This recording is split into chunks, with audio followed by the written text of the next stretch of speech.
देव।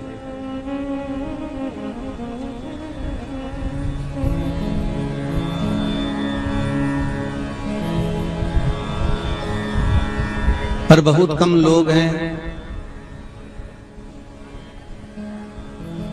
बहुत कम ऐसे लोग होंगे जो शंकर का स्मरण ना करते हों। सभी लगभग शिव की आराधना में डूबे होंगे। शंकर की अर्चना, शंकर की आराधना, शिव का स्मरण, भजन कीर्तन नाम जाप, ये जीवन का एक सुख देने वाला। एक बात आपको पहले भी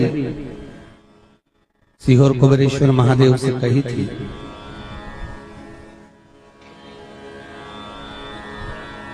कि आप जितने दान करते हो, जितना पुण्य करते हो, जितना सत्कर्म करते हो, जितना भजन करते हो, जितना कीर्तन करते हो सकता है तुम्हारे मरने के समय तक वो तुम्हारा किया गया पुण्य समाप्त हो जाए। हो सकता है।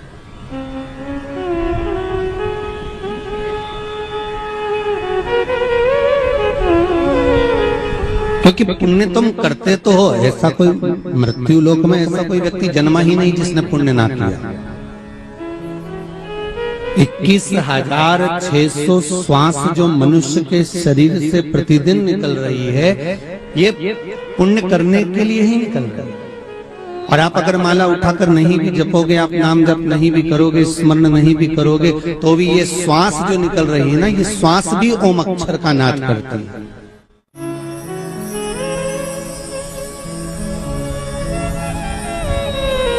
तो ऐसा नहीं है कि आप पुण्य नहीं करते हो, दान नहीं करते हो, सत्कर्म नहीं करते हो, भजन नहीं करते हो, कीर्तन नहीं करते हो, नाम जाप नहीं करते, सब करते हो। जो कथा के पंडाल में बैठे हैं वो भी जो कथा में जो कथा बाहर सुन रहे हैं,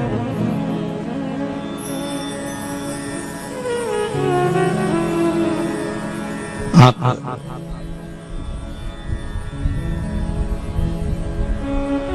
खूब दान भी करते हो, पुण्य भी करते हो, सत्कर्म भी करते हो, कमाई तो तुम्हारी अच्छी है पुण्य की, बहुत जोरदार कमाई है पुण्य की। पुण्य की कमाई कोई कम नहीं है तुम्हारी।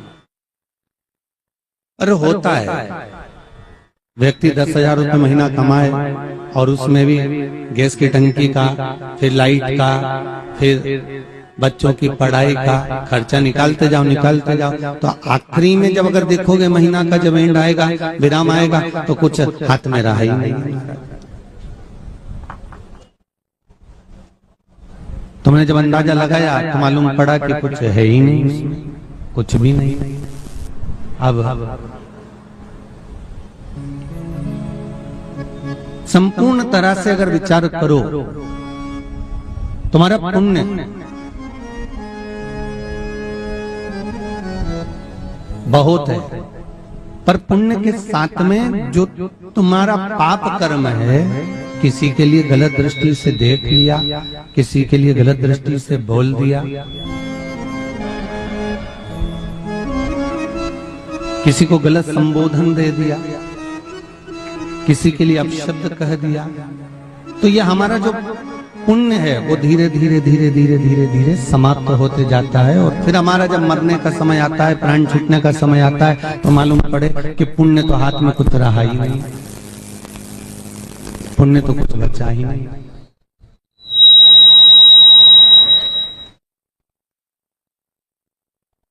और जब पुण्य पूरा समाप्त हो गया और ऊपर गए, तब भगवान से करें कि हमारा पुण्य इतना सारा था, हमने इतना पुण्य करा था, तो उस पुण्य के बल पर हमें वैकुंठ का निवास दीजिए। उस पुण्य के वैकुंठ में विश्वास दीजिए, उस पुण्य के बल पर हमें वैकुंठ भेज दीजिए। तो भगवान क्यों भेजेगा?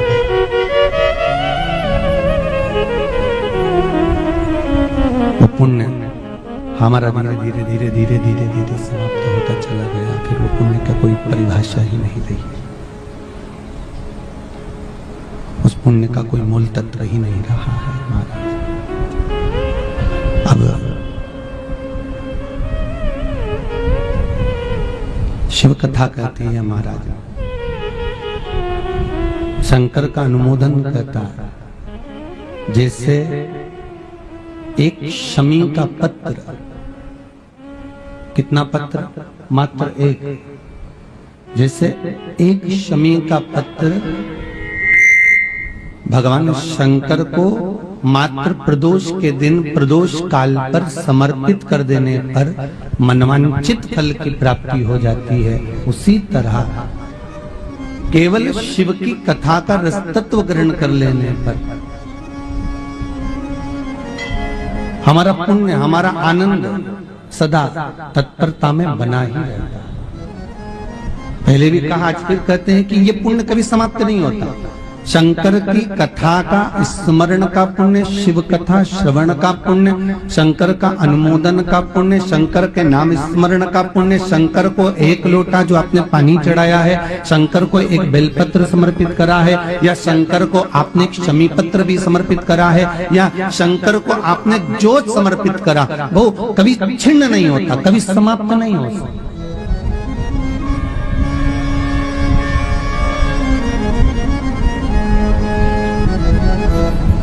वो कभी समाप्त नहीं होगा, वो अजर और अमर है। फिर उसकी कोई समाप्ति का केंद्र बिंदु ही नहीं है, फिर उसकी समाप्ति का कोई मूल तत्व ही नहीं है।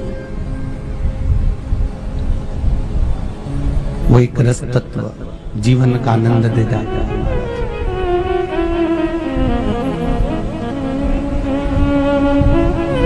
अकाल मृत्यु वो मरे जो काम करे चंडाल का, काल उसका क्या बिगाड़े जो भक्त हो महा काल का। जो शंकर की आराधना, वैसे तो दोसा के लोग जितने भी हैं देवनगरी में रहते हैं, देवनगरी दोसा में पंच महादेव तो स्वतः ही विराजमान है महाराज।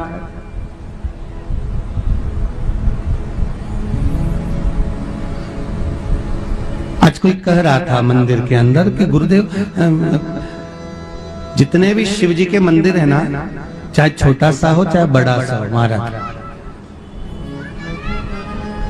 ये लॉकडाउन के पहले से लेकर इससे भी थोड़ा सा पहले समझ लो, 1 साल पहले शंकर के मंदिरों में बहुत कम भगत लोग जाते थे।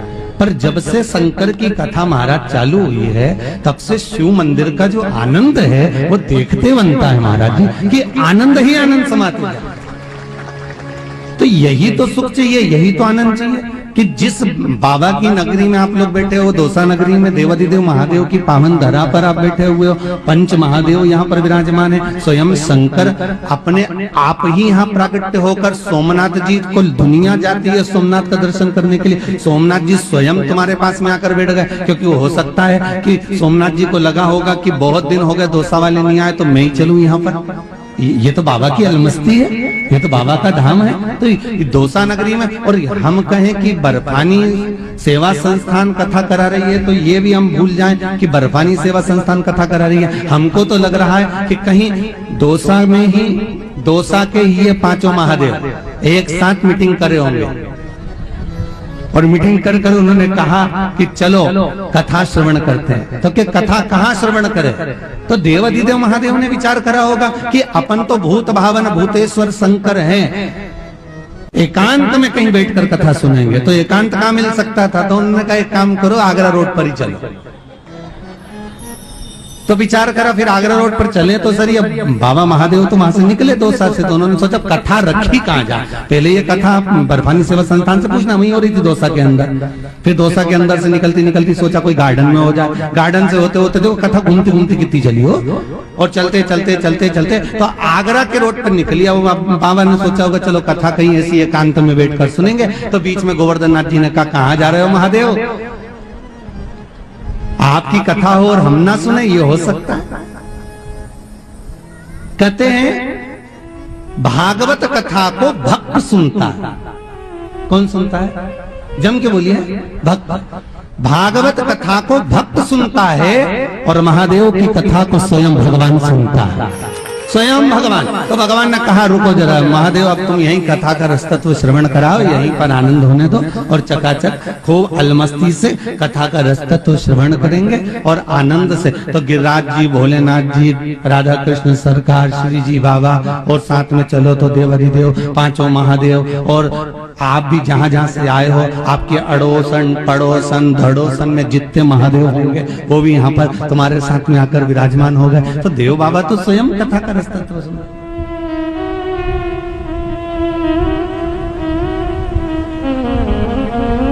उसकी शरणागति, उसका स्मरण, उसका मंत्र जाप, उसका नाम जाप जीवन का सुख है। 24,000 श्लोक हैं शिव महापुराण के अंतर्गत।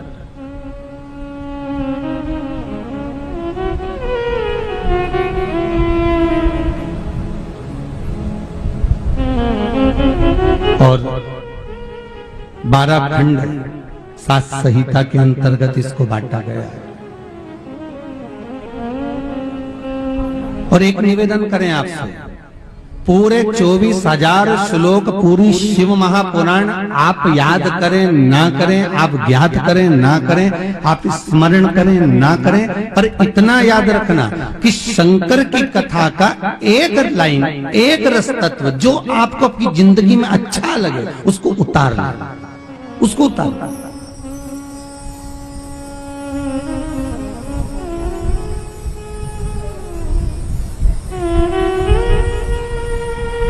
वैकुंठ के देवता है भगवान विष्णु, ब्रह्मलोक के देवता है भगवान ब्रह्मा, और मृत्यु लोक का देव है देवाधिदेव महादेव। पृथ्वी के अगर कोई देवता है तो वो भगवान शंकर है, भगवान देवाधिदेव महादेव है। भगवान भूत भावन भूतेश्वर मेरा शंकर, मेरा कैलाशी, मेरा अविनाशी, मेरा शिव है, इस मृत्यु लोक का देव।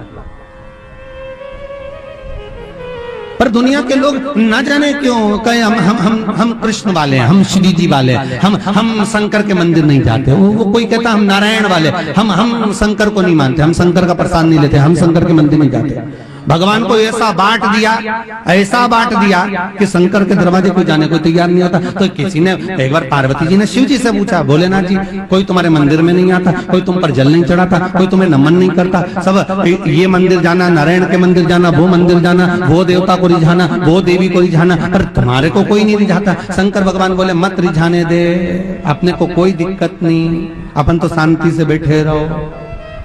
मेरे ससुर ने मुझे श्राप दिया है, दक्ष प्रजापति ने, ए शंकर मैं तुझे श्राप देता हूं कि तू शमशान में निवास करेगा। शंकर भगवान बोले उस दिन से मैं बड़ा प्रसन्न हूं क्योंकि मैं शमशान में रहता हूं। आज किसी का भी भजन कर ले, चाहे ये राम कहे, चाहे ये कृष्ण कहे, चाहे देवी कहे, चाहे दत्त कहे, इसकी मर्जी पड़े, जितना देवी देवता पूछता फिरे, पर आखिरी में मरने के बाद तो मेरे पास आएगा ना, तब निपट लूंगा। बस उस दिन का इंतजार है। और जैसे ही मेरे पास आया, ऐसी लकड़ी में जलाऊंगा गीली कि 3 दिन ठंडा नहीं होने दूंगा। और फिर आखिरी में तीसरे दिन भी घर का लोग बटोरने जाएंगे। समझ रहे हो ना, समझते रहे हो? वो घर का लोग बटोरने जाए तो आखिरी में पानी डाल डाल के ना बटोरे, और बाद में आंख में आंसू भर के देख अम्मा की उंगली मिल गई। अम्मा की उंगली का कई करेगा बता, सब बटोर रहे पानी डाल डाल के। आंख ठंडी नहीं हुई तो आपस में बात करें, ठंडी नहीं हुई तो महादेव जी मन में सोचे काय को ठंडी हो, बहुत दिन के बाद तो आई है, भेजने को मन भी नहीं करे इतनी जल्दी हो, अब आई है तो थोड़ा सा रुकने तो दो इसको। देव देखिए, अपने बच्चों को संस्कार देने का प्रयास करिएगा।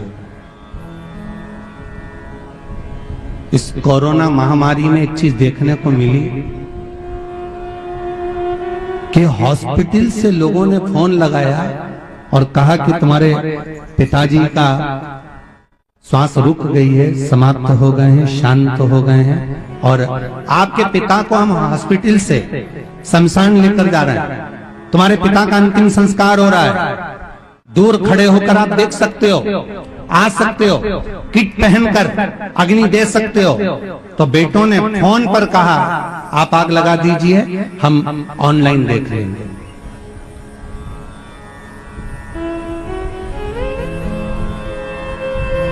हम टीवी पर देख लेंगे।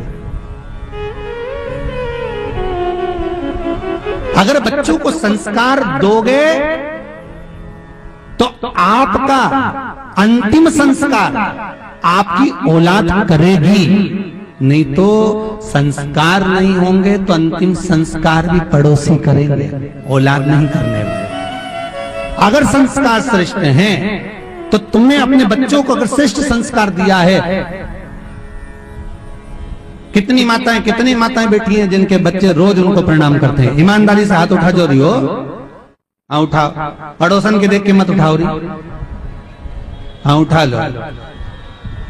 और कुछ ने धर भी दिया उठा के, हम समझ गए 30 त्योहार पे पड़ता होगा, रख लो, रख।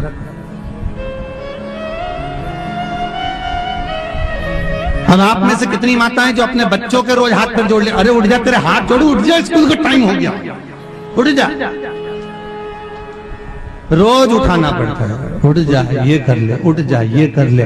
भाई बहुत विचित्र समय। अगर हम संस्कार नहीं देंगे तो अंतिम संस्कार पर भी वो आने वाला नहीं है, दूर से ही खड़ा रहेगा, दूर से।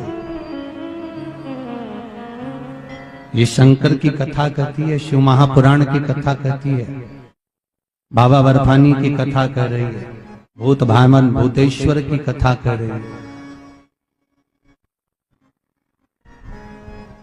मृत्यु लोक का देव है महादेव, उसको पहचान नहीं। सबसे सरल देव, एक लोटा पानी चढ़ाओ, 3 बार ताली बजाओ, बम बम बोलो, राजी। इतना सरल देव कहीं मिलेगा? अरे बोलो तो सही, बिल्कुल अलमस्त होकर। अभी आप चले जाओ मंदिर में, तुम जाकर देखो, माँ भोलेनाथ जी आराम से बैठे हुए, आ जाओ लोटा भर के पानी चढ़ा के चले जाओ, अलमस्त बैठे। भले दोपहरी हो रही, सारे दोपहर के मंदिर भले बंद हो, जहां पर महादेव का मंदिर कभी बंद नहीं होता, अलमस्त बैठे रहे। घर से जब फ्री होगी तब आ जाएगी, बैठे रहे। और इतनी चतुर माताएं घर से भी पानी लेकर नहीं जाए, वहीं मंदिर का लोटा उठाए, मंदिर का ही पानी भर ले, और मंदिर के महादेव को सिर्फ पल्लू लेके चढ़ाए, हर हर महादेव। शंकर जी भी मन में सोचे, आई काय को मैं तेरे घर ही आ जाता, इतना भी काय को टेंशन लिया। मंदिर का लोटा, मंदिर का पानी, मंदिर का ही महादेव, चढ़ाने का कोई फायदा हुआ? अरे बोलो तो सही, कौन सी पुराण में लिखा कि मंदिर का लोटा उठा के मंदिर का पानी भरकर मंदिर के महादेव को चढ़ाओ? किसी पुराण के अंतर्गत, नर्मदा पुराण हो, लिंग पुराण हो, नारद पुराण हो, ब्रह्म पुराण हो, ब्रह्मवृत्ता पुराण हो, शिव महापुराण हो, किसी में नहीं लिखा कि मंदिर का लोटा उठाना, मंदिर का ही पानी भरना और मंदिर के महादेव को चढ़ाना। नियम क्या कहता है कि घर से पानी लेकर जाओ, भले थोड़ा लेकर जाओ, पर घर से लेकर जाओगे और महादेव को जब चढ़ाओगे तो अपने घर का पानी जब चढ़ाओगे तो अपने घर का एड्रेस, अपने घर का पता आप देवाधिदेव महादेव को बताकर आ जाओगे। इसलिए घर का जल,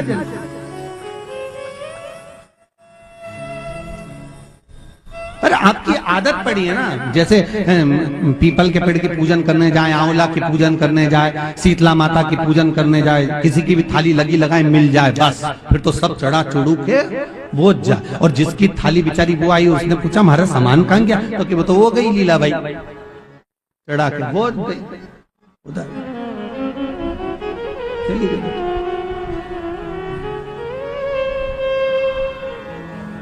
और इसके बाद भी देवाधिदेव महादेव आनंद में, शंकर बड़ी मस्ती में, उसके बाद भी मस्त बैठे।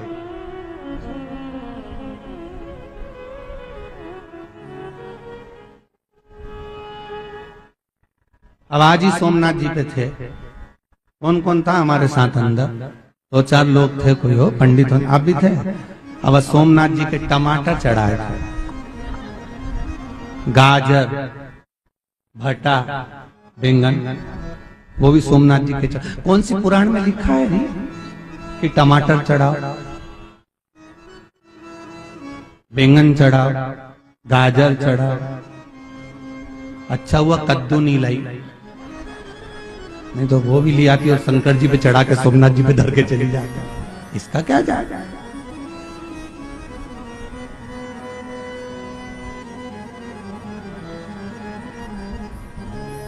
अच्छा थोड़ा ज्यादा भी लाए तो पंडित जी बेचारा कहीं नहीं तो कम से कम सब्जी तो बना ले। टमाटर 1, बैंगन 2, गाजर 3, अब कहीं इसका मिक्स वेज बना है, ये भी समझ में। कहां लिखा है? शिव महापुराण कथा कहती है कि कुछ भी लेकर ना जाइए, तो मंदिर की ही बेलपत्र उठाकर, शंकर की चढ़ी हुई बेलपत्र उठाकर धोकर वापिस शंकर को समर्पित कर दीजिए, शिव राजी हो जाएगा।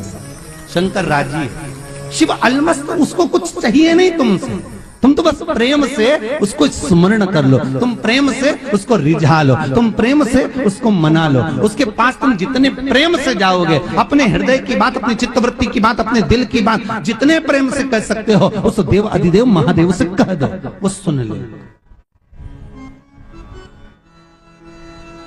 अन्य मंदिर में तो मक्खन भी चाहिए, मिश्री भी चाहिए, लड्डू भी चाहिए, पेड़ा भी चाहिए, तो माता जी के लिए चुनरी भी चाहिए, तो चूड़ी भी चाहिए, तो बिछुड़ी भी चाहिए, तो सिंदूरा भी चाहिए, सारे देवी देवताओं को सब कुछ चाहिए। पर देवाधिदेव महादेव से पूछा जाए तुम्हें क्या चाहिए? शंकर भगवान बोले जल हो तो लिया ना, नहीं हो तो 3 बार आके ताली बजा देना, इतना भी नहीं बने तो मुंह से बम बम भोले बोल देना, इतना भी ना बने मंदिर के अंदर भी नहीं आ सकते हो तो मंदिर के बाहर से निकल कर जाओ, तो मेरे शिखर का दर्शन करते हुए जाना, उतने में भी मैं संतुष्ट हो जाता हूं। मुझे कुछ भी नहीं चाहिए, रखो तुम्हारे पास।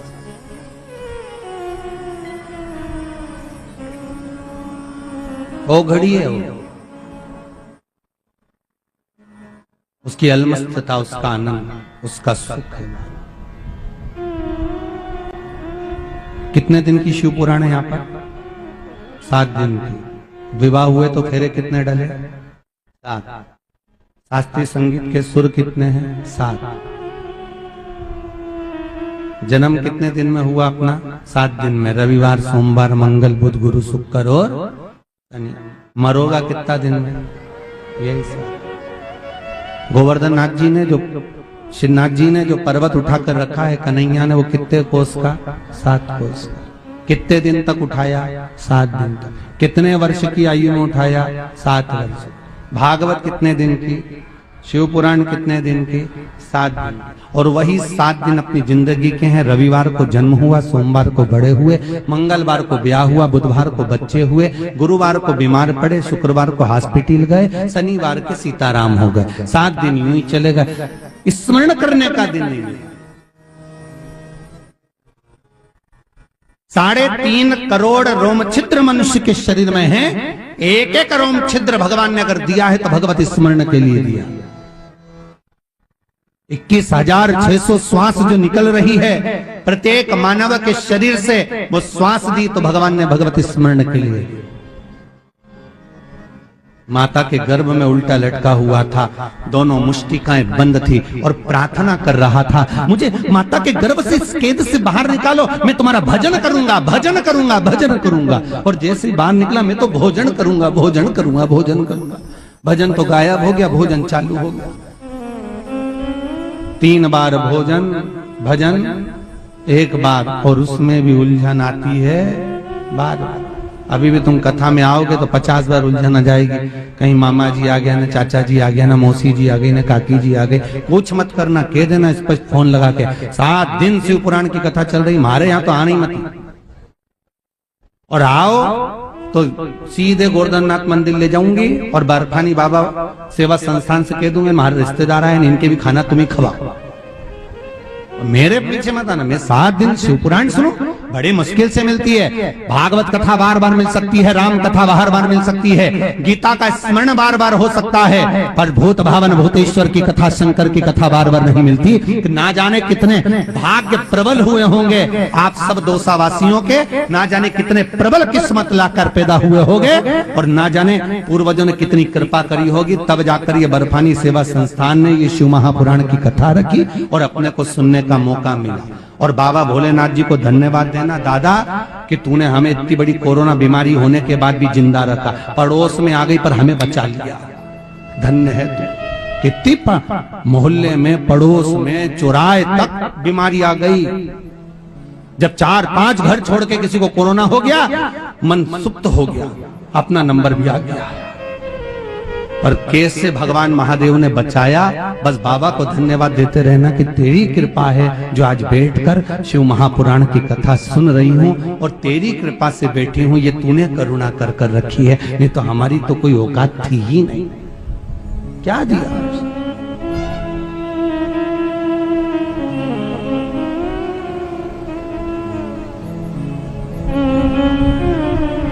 तो बर्फानी सेवा संस्थान वाले कुछ लोग कह रहे थे, गुरुजी आपने वो समी का पत्ता का ऐसा उपाय बताया कि पूरे राजस्थान में समी के पेड़ में पत्ती नहीं मिली चढ़ाने, पत्ती नहीं मिले हैं, सब तोड़ तोड़ी ले जाए, सब चढ़ाया। सही है। हाँ, तुम महादेव भी तुम पे बड़ा राजी भी होगा, ईमानदारी की बात। तो महादेव सोचेगा तो सही कि पूरी भगत मेरे यहीं आई है। जोरदार। भगवान महादेव बड़ी अलमस्तता में, शिव कृपालु है, शिव दया। बहुत ध्यान दीजिएगा महाराज।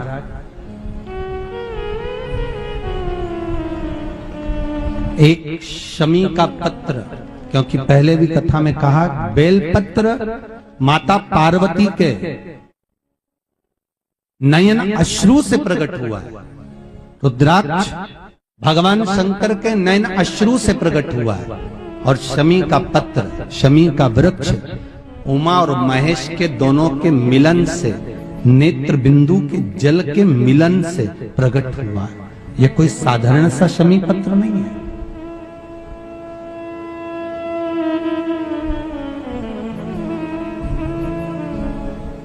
आप किसी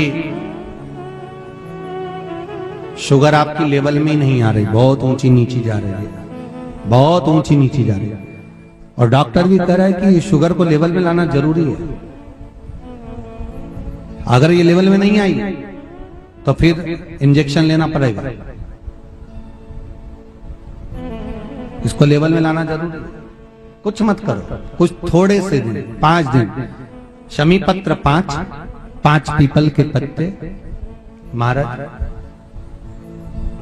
और 5 सांबर के पत्ते। सांबर वो फली देखी है जो लंबी सी होती है, सांबर फली बोलते हैं हमारे यहाँ, उसको सुरजना की फली भी बोलते हैं। तो उस फली के पत्ते 5, किसी भी 5 दिन शंकर भगवान को समर्पित करो।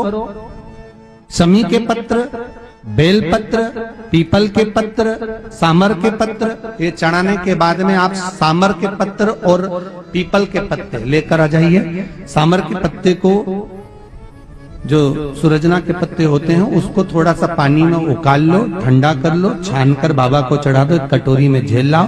पीपल के पत्ते जो उठाकर लाए हो उसको पानी में गला दो, 3 दिन तक उसका गलाया हुआ पानी और ये सूरजने के पत्ते का पानी अवधूतेश्वर महादेव के नाम से पीना चालू कर दो। शुगर लेवल में दूसरे दिन ही आ जाएगा, ऊंची नीची नहीं हो सकती, लेवल में चलते रहे। बाबा अवधूतेश्वर का स्मरण, ऐसी कौन सी बीमारी है जिसका स्मरण शिव महापुराण में नहीं है हमारे। और बाबा वो कहे ना, सबसे कठोर अगर कुछ है तो वो लोहा। लोहा कठोर होकर कहता है मैं तलवार, मैं गुप्ती, मैं फावड़ा, मैं गैती, मैं तलवार, मैं फरसा, मैं किसी को भी मार सकती हूँ। तो लोहा सोचे मैं कठोर, मैं किसी को भी मार सकता हूं, तो लोहे से ज्यादा कठोर होती है अग्नि, जो लोहे को गला देती है। और अग्नि ये विचार करे कि मुझ में इतनी प्रबलता है, मैं सबको गला सकता हूं, आग लगा सकता हूं, तो अग्नि से प्रबल होता है पानी, जो अग्नि को जम के बोलो बुझा सकता है। और पानी अगर सोचे कि मैं कठोर हूं, मैंने इतनी बड़ी भयंकर अग्नि को बुझा दिया, तो पानी से कठोर होता है मनुष्य, जो लोटे में भर के डकार जाता है, गिलास में भरकर पी जाता है, उससे प्रबल है मनुष्य। और मानव अगर सोचे कि मेरे बराबर कोई नहीं, उसकी अहंकारिता, उसकी अभिमतता, उसका हम उसके सामने जब आ जाए, तो मनुष्य से ज्यादा प्रबल होती है बीमारी। ऐसी बीमारी शरीर में एक लग जाती है कि पूरे पूरे मनुष्य को ही निगल जाती है। फिर बीमारी सोचे कि मुझसे प्रबल कोई नहीं, मैंने अच्छे अच्छे सुरमाओं को निगल गई, किसी को कोई बीमारी लगा दी, किसी को कोई बीमारी लगा दी, अच्छे अच्छे सुरमाओं को मैं निगल गई। तो बीमारी से भी प्रबल अगर कोई होता है तो वो कालों का काल महाकाल प्रबल होता है, जो बीमारी को ही निगल जाता है। वो शंकर, वो त्रिकालदर्शी, वो कैलाशी, वो अविनाशी है, वो शिव है, वो साधारण नहीं।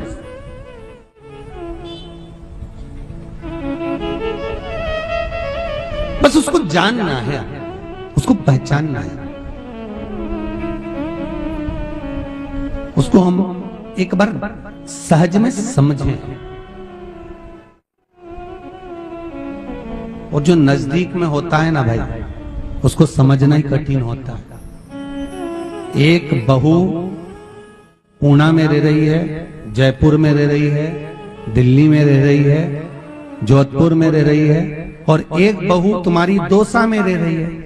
जो बहू दौसा में तुम्हारे साथ रह रही है ना, तुम उसको समझ नहीं सकती, क्योंकि रोज की झगड़ा करे, रोज की लड़े, रोज की कुड़कुड़ करे, तो बहू सास को नहीं समझती, सास बहू को नहीं समझती। और वो 4 दिन की दिल्ली से जो बहू आई नहीं, 4 दिन की वो जयपुर से आई नहीं, 4 दिन की वो जोधपुर से आई नहीं दिवाली के टाइम, और वो 4 दिन रहे और मम्मी जी करके घूमे आगे पीछे, तो सास इतनी खुश हो, हमारी सही बहू तो ये है, तो उसके साथ 1 साल रखे तो बता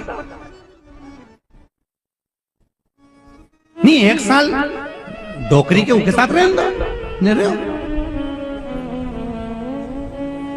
दूर के ढोल, अरे अच्छे से बोलो री, हाँ सुहावने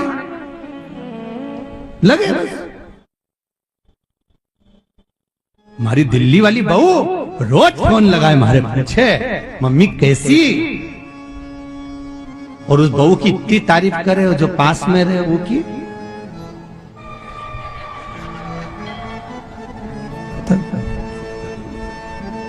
हमारी तो किस्मत फूटी।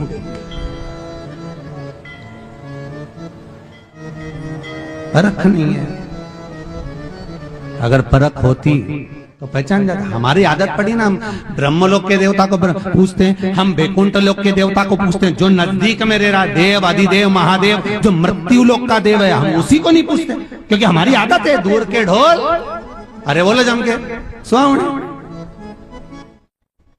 हम पहचानते ही नहीं।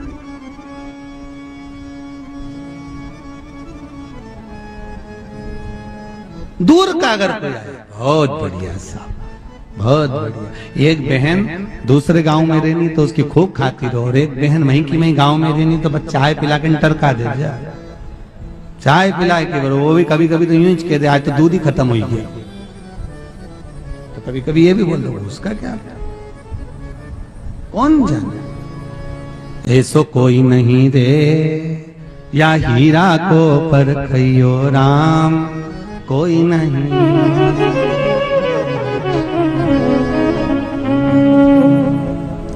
राम नाम को हाट भरायो घर जाने की बाट, राम नाम को हाट भरायो घर जाने की बाट। धीरे धीरे चलो रे भैया, धीरे धीरे चलो रे भैया, होले होले चलो रे भैया, होले होले चलो रे भैया। ओ गुरु देखे बाट तो कोई नहीं रे, ऐसो कोई नहीं रे, या हीरा को परखइयो राम, कोई नहीं रे, ऐसो कोई नहीं रे, ऐसो कोई नहीं रे, या हीरा को परखइयो राम, कोई नहीं रे, ऐसो कोई नहीं रे, ऐसो कोई नहीं रे, या हीरा को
आया जोगी आया जोगी आया रे ओ गुरु आया गाँव में तो गुरु आया गाँव में तो गुरु आया गाँव में तो गुरु आया गाँव में तो कोई नहीं रे सो कोई नहीं रे हीरा को पर कहियो राम कोई नहीं रे सो कोई नहीं रे सो कोई नहीं रे या हीरा को पर कहियो राम कोई नहीं रे। आओ से दोनों हाथों से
भरायो घर जाने की बात नाम को हाथ भरायो घर जाने की बात ओ कृष्ण नाम को हाथ भरायो घर जाने की बात कृष्ण नाम को हाथ भरायो घर जाने की बात ओ धीरे धीरे चलो रे भैया धीरे धीरे चलो रे भैया होले होले चलो रे भैया होले होले चलो रे भैया ओ गुरु देखे बाट सो कोई नहीं रे सो कोई नहीं रे या हीरा को पर कहियो राम कोई नहीं रे सो कोई नहीं रे सो कोई नहीं रे या हीरा को पर कहियो राम कोई नहीं रे सो कोई नहीं सो कोई नहीं रे या हीरा को पर कहियो राम कोई नहीं रे सो कोई नहीं रे सो कोई नहीं रे या हीरा को पर कहियो राम कोई नहीं रे। आवाज नहीं आई, जरा दोनों हाथ उठाकर बड़े प्रेम से बोलिए। दीन बंधु दयालु दया कीजिए। जो दोनों हाथ उठाकर जम के हर हर महादेव नहीं बोले उसको उठा लीजिए। बोलो हर हर। अब कितने बढ़िया बोले। तुम भी आलसी हो, नंबर 1 के हो। महाराज नहीं बोले तो तुम काय को बोलो, बैठे रहो। जब बोले सोई बोलो।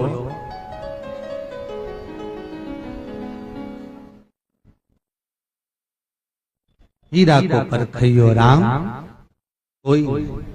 जो नजदीक में रहता है ना उसकी परख हम नहीं कर पाते, उसको हम जान नहीं सकते, उससे हम बड़ी दूर है, उसको हम पहचान नहीं सकते।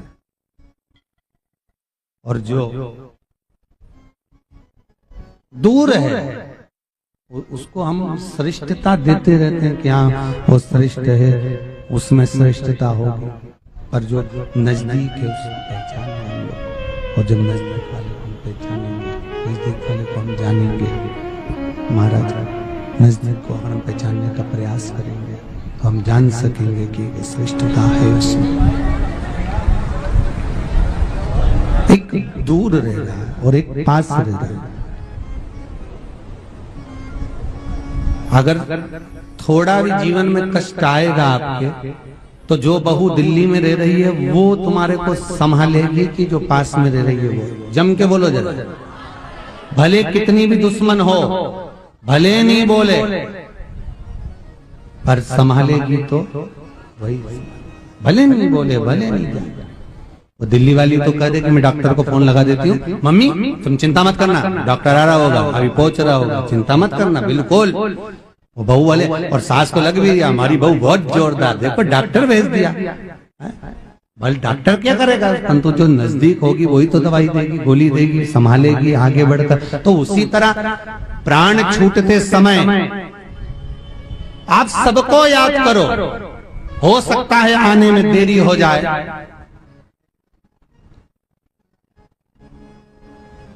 हो सकता है पहुंचने में देरी हो जाए, पर प्राण छूटते समय अगर मुख से एक बार भगवान शंकर का हे देव अधिदेव महादेव, हे शिव, हे शंकर, हे बोला, हे त्रिकाल, कुछ भी बोल लो मुझसे। ये शंकर के तो कितना नाम, बिल्कुल अलमस्ती में जो तुम्हारे मुख से निकल जाए, एक बार मुख से निकला बस। तुमने जैसे मुख से निकाला तो देव अधिदेव महादेव तो रुक नहीं सकते, वो तो यहीं की यहीं तो रहे। पृथ्वी पर एक एक कंकर में शंकर, पृथ्वी पे एक एक कंकर में शंकर हो, तुरंत प्रकट हो जाए, वो तो सामने आ जाए, बिल्कुल ले में आ जाए।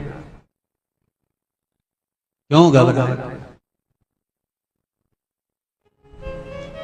एक क्षण में सामने, एक क्षण।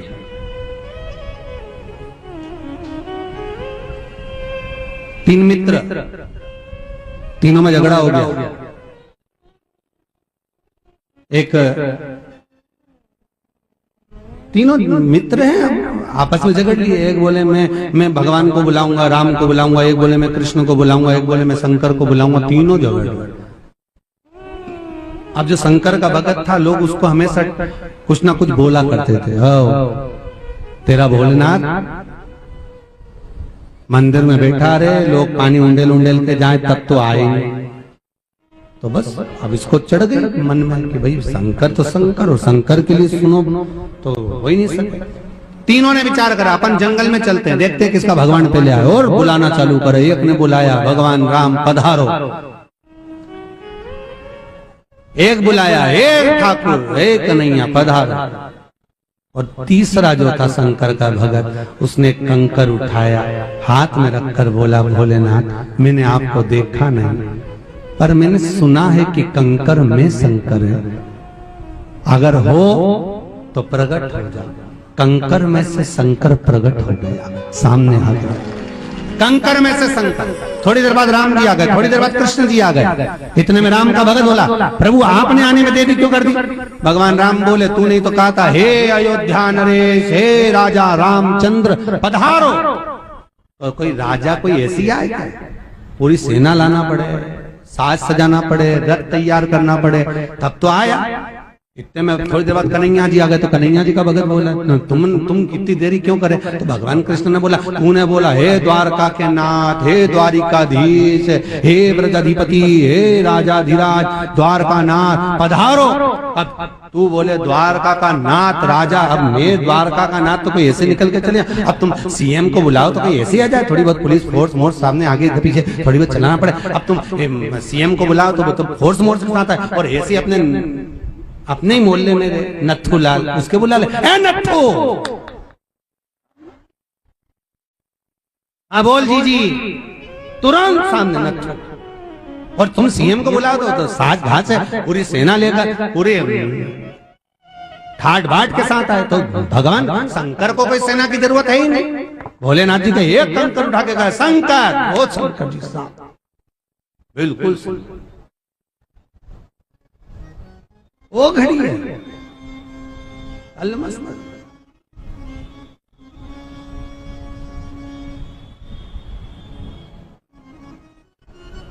24,000 श्लोक शिव महापुराण का एक एक शब्द भगवान शंकर को पहचान का शब्द। ये पुराण कोई साधारण नहीं, शिव का एक प्रतिबिंब।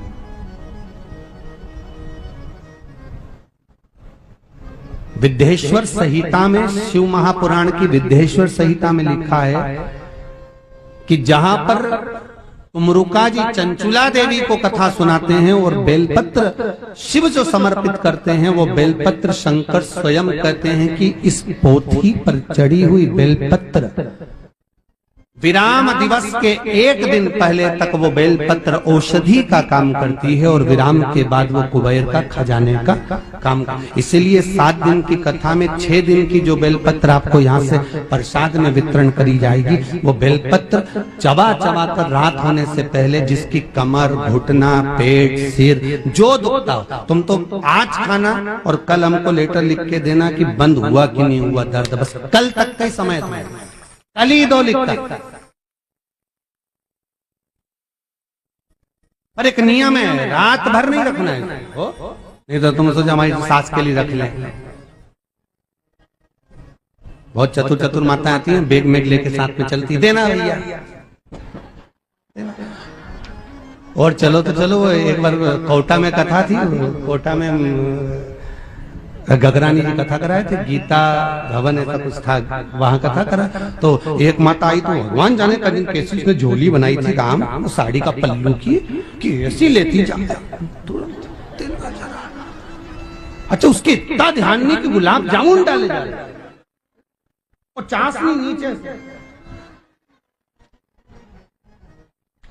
बर्फानी बाबा सेवा संस्थान से निवेदन, तुम भी एक दिन खीर बना देना, रख डाले अब रखो।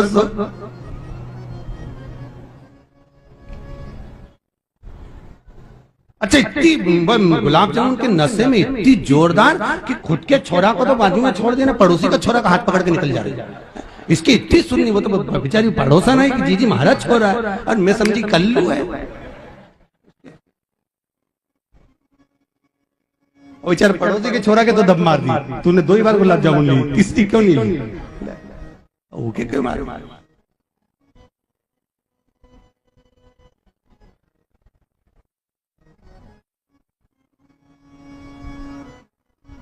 जैसे आज हुआ ना, वो शोभा यात्रा निकल रही थी कलश का, हमारा तो कलश कोई उठा के ले गया, हमारा नहीं मिले तो जो नहीं, वो तो इसी बैठ गए, हिले ही नहीं। अच्छा उसे 2-3 माताएं कह रही थी चल अब जान दे, कल कहीं नहीं, तो नहीं जा,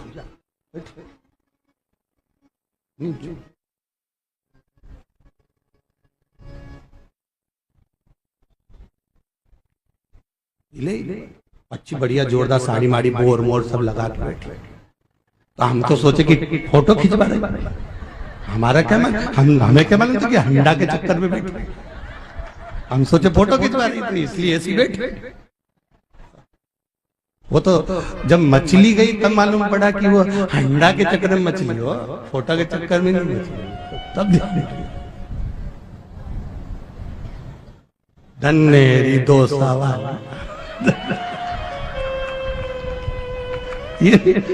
ईमानदारी की बात है, यहाँ शंकर जी क्यों 5 जगह पर आके बैठे आज मालूम पड़ गया कि भोलेनाथ जी क्यों आके बैठे हो। तो ये भी एक इसीलिए कहते हैं मारो देश, इसीलिए यहाँ जो आनंद है नहीं राजस्थान को, वो आज मालूम पड़ी। अभी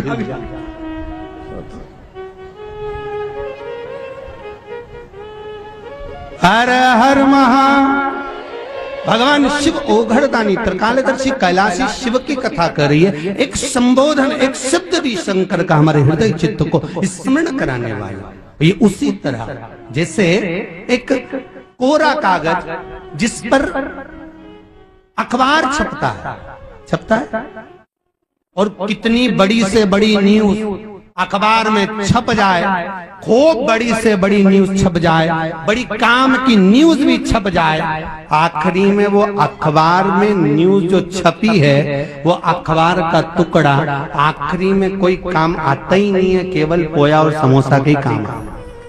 बोलो सही है कि गलत? कितनी भी जोरदार न्यूज छाप दो पर वो पोहा समोसा ही बंद है। और वही कोरा कागज पर, उसी कोरे कागज पर जिस पर अखबार की न्यूज छपी और बड़ी से बड़ी छपी और बाद में पोया और समोसा के काम आई, वही कोरा कागज गीता प्रेस गोरखपुर चले जाता और गीता प्रेस के वो प्रेस वाले उस पर रामायण की, गीता की, भागवत की, शिव पुराण के श्लोकों को लिख देते, तो ईमानदारी से बोलो उस पर खोया समोसा बनता क्या?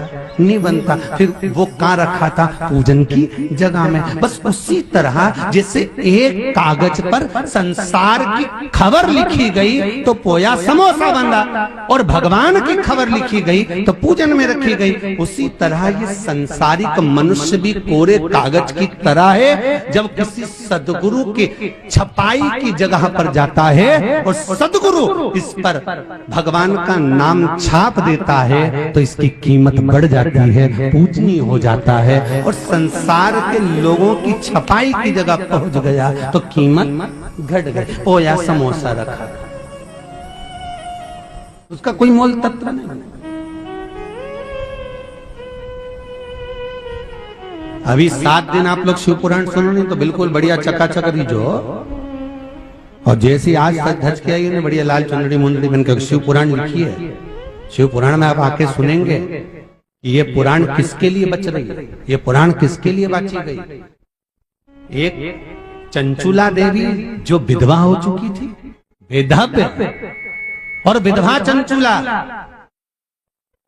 अपने पति को प्रेत योनि से छुड़ाने के लिए तुमरुका जी से शिव पुराण की कथा सुनती है। तो तुमरुका जी कहते हैं कि तू विधवा, तू वेधव्य, तू कथा में यजमान कैसे बन सकती है, कथा कैसे करवा सकती है, कैसे तो पूजन करेगी अकेली।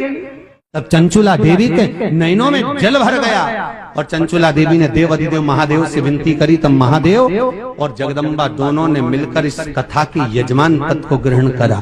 तो शिव महापुराण में स्वयं तुमरुका जी लिखते हैं विद्येश्वर संहिता के अंतर्गत कि जितनी भी माताएं शिव महापुराण की कथा को श्रवण करती हैं, अखंड सौभाग्यवती माताएं अगर शिव पुराण की कथा को सुनती हैं तो वो अखंड सौभाग्यवती ही रहती हैं।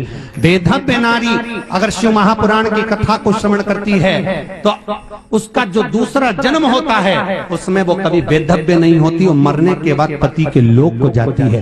कुंवारी कन्या शिव महापुराण की कथा को सुनती है तो उसके जीवन में निर्मलता का सुख प्राप्त होता है, और जो पुरुष शिव महापुराण की कथा का रसतत्व ग्रहण करता है उसकी मनोकामना पूर्ण होती है। ये वो पुराण है जिसको मात्र 3 महीने के अंदर ही फल प्राप्त हो जाता है, ज्यादा समय नहीं रुकना पड़ा। तुम जिस कामना से कथा सुन रहे हो वो कामना तुम्हारी से। कथा का महत्व ही वही है। भगवान शंकर और सती दोनों कुंभज बाबा के यहाँ कथा सुनने के लिए गए, और शंकर भगवान और सती मैया जब कथा सुनने के लिए गए तो भोलेनाथ जी ने कहा कुंभज बाबा से, अगस्त ऋषि से, कि बाबा ये बताओ कि मेरे मन में क्या है और मैं क्यों कथा में आया। क्योंकि वक्ता जो होता है उसको श्रोता के मन की बात मालूम रहती है। मैं क्यों आया, किस लिए आया। कुंभज बाबा ने कह दिया भोलेनाथ जी आपको राम का दर्शन करना है इसलिए आप कथा सुन रहे हो। बिल्कुल सही। अब मेरी सती के मन में क्या चल रहा है, इस सती की चित्तवृत्ति में क्या चल रहा है, सती क्या चाहती है कथा में बैठकर।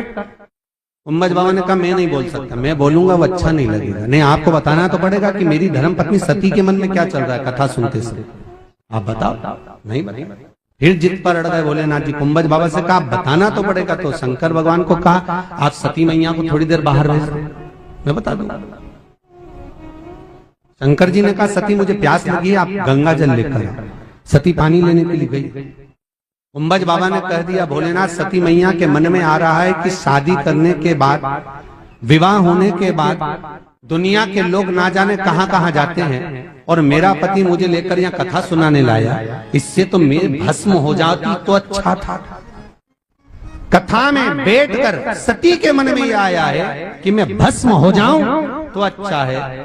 तो शंकर जी ने पूछा फिर होगा क्या। कुंभज बाबा ने कहा जो कथा सुनते समय मन में अभिलाषा आ जाती है भगवान उसको पूरा कर देता है। आपकी अभिलाषा है कि राम का दर्शन हो तो आप कथा सुनकर जाओगे तो राम का दर्शन होगा, और सती की अभिलाषा है कि मैं जलकर भस्म हो जाती तो अच्छा है। मतलब इसको तो भस्म होना पड़ेगा।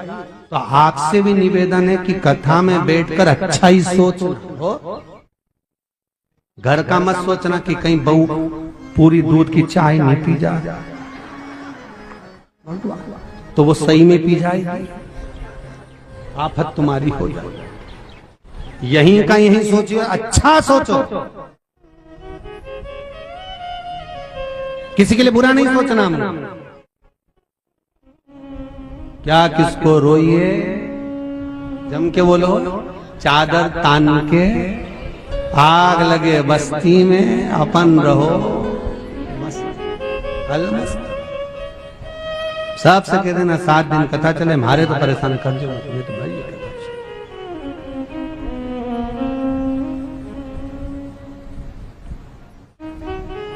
श्रृंगारित होकर लोग पूछेंगे कहां जा रही कथा में, तो इतनी सज धज के शिव पुराण में लिखा है, शंकर भगवान ईश्वर जी बने थे और पार्वती गौरा बनी थी। अभी आज कथा पहुंचेगी ईश्वर जी गौरा जी तक। शंकर भगवान गणा बने थे, पार्वती जी घोर बनी थी, जो हिंदू धर्म में गणगौर पूछी गई थी।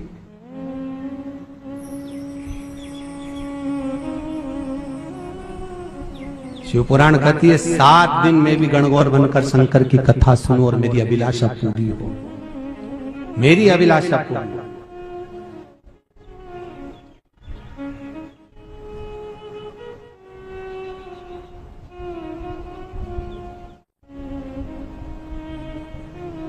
मेरे मन की अभिलाषा वो पूर्ण हो।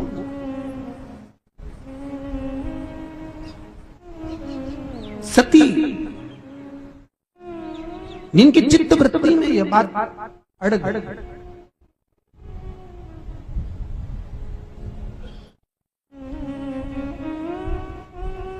और होता है, जब सती माता जलकर भस्म हुई हैं दक्ष प्रजापति के यहाँ, उनको भस्म कराने वाला कोई दूसरा नहीं था। सती को भस्म कराने वाले थे खुद के अपने। जब दक्ष प्रजापति के यहाँ यज्ञ रखा गया, सबको बुलाया, शिव को नहीं, और जितने देवी देवता जाते थे सब कैलाश पर्वत पे से ही जाते थे।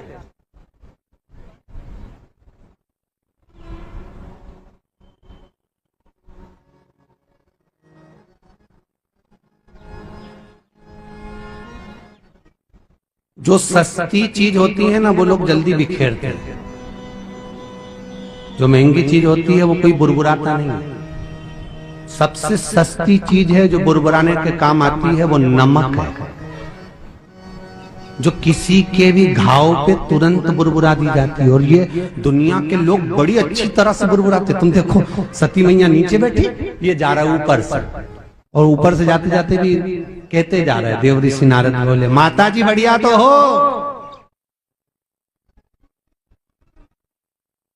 नमक छिट्टा है, घाव होगा तो नमक की जलन होगी, चाहे वो बाहर का घाव हो चाहे वो भीतर का। सस्ती चीज है, कोई भी बुरबुरा दे। तुम्हारे यहाँ भी ऐसा होता है, कई लोग जरा सा अगर एक एग्जाम में फेल हो जाए, जरा सा अगर कोई काम बिगड़ जाए, जरा सा कोई गड़बड़ हो जाए, फिर नमक बुरबुराने वाले देखना फोन लगा लगा, हमें तो मालूम पड़ा, उसने बताया, ऐसा हो गया, सही में क्या, मतलब वो बुरबुरा। तो तुम चिंता मत करना, सती जैसे तुम मत बनना कि जाके शरीर को आधा कर दो, नहीं, भीतर से कठोर रही।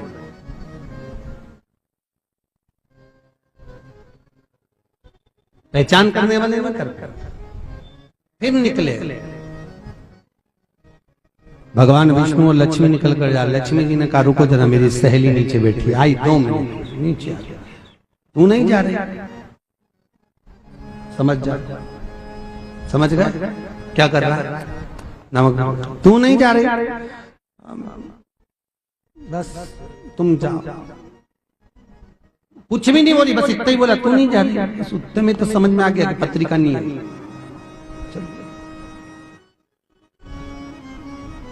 अच्छा ईमानदारी से बोलो, बैकुंठनाथ भगवान विष्णु रहते उधर, ब्रह्मा जी रहते इधर, नारद जी रहते उधर, तो सभी को क्या शंकर जी के कैलाश पे से जाना था?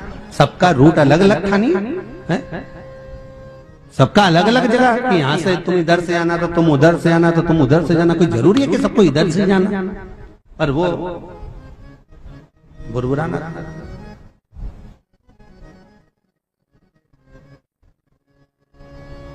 सती नहीं जान पाई कि ये बुरबुरा रहे हैं नमक मुझे जला, ये सती नहीं जान।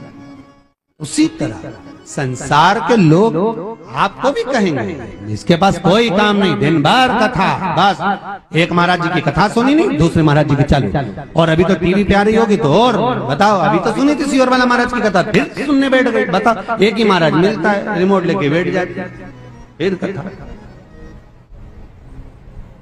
महाराज खाना न छोड़ा, पीना न छोड़ा, फिर हरि भजन क्यों छोड़ दिया, जाना न छोड़ा, आना न छोड़ा, फिर सत्संग जाना क्यों।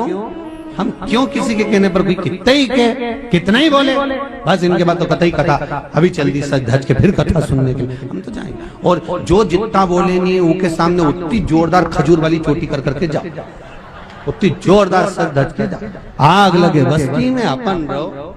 अच्छा ईमानदारी से बोलो, इतनी सारी साड़ी अलमारी में रखी, काम भी क्या आएगी, बोलो तो सही है?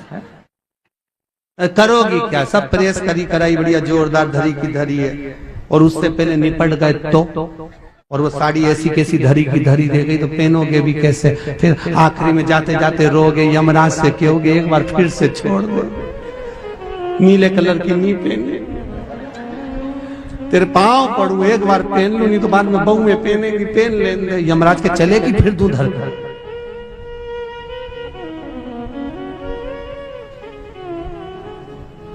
सबसे ज्यादा आनंद तो पुरुषों को आ रही है कि महाराज जी हमारे लिए हो, अरे तुम चिंता मत करो, तुम्हारे पास भी बहुत सारा कुर्ता पजामा धरा है और पैंट शर्ट भी धरा जोरदार, और पत्नी हमेशा कहती है नया रुमाल ले लो, पर नहीं, वही रुमाल जी की पूरी किनोर फट गई, वो कहीं धोखे पे धर लिया।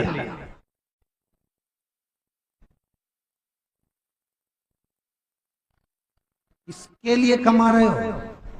हम कई बार कथा में कहे, आज फिर कहते हैं, तुम दान नहीं करना मत करो, तुम 1 रुपया दान मत करो, तुम्हें किसी को नहीं देना मत दो, तुम्हें पुण्य नहीं करना मत करो, पर निवेदन है अपने ऊपर खर्च तो करो, खुद के ऊपर करो, अच्छे से अच्छा खाओ, अच्छे से अच्छे रहो, मुसद्दी लाल जैसे नहीं।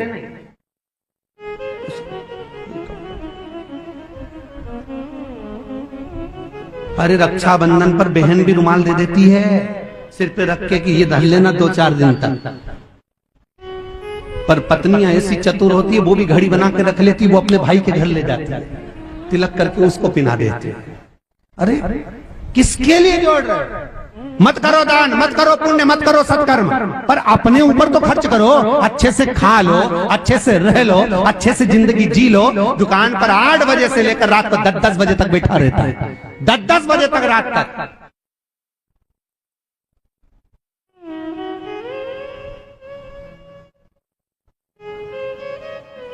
वो तो भगवान भला करे, वो प्रधानमंत्री जी का, जिन्होंने लॉकडाउन करके अपने सबके जोड़ दिया, घरों में ले जाकर बिठा दिया। हमेशा पत्नियां कहती थी तुम्हारे पास तो टाइम ही नहीं, टाइम ही नहीं, 4-6 महीने घर में बिठा दिया, अब कह रही कब जाओगे? क्यों? क्योंकि दिन भर वो का प्राण खा जा, समोसा बनाई, आधे घंटे समोसा वो आधे घंटे रखा हो। तो पत्नी इतनी प्रेम से सोची थी कि बताओ दोनों साथ रहेंगे, बना बना के मर गए। कहते हैं जितना तो पूरे साल में नहीं खाया, उतना लोगों ने 4 महीने में खा गए, बना बना।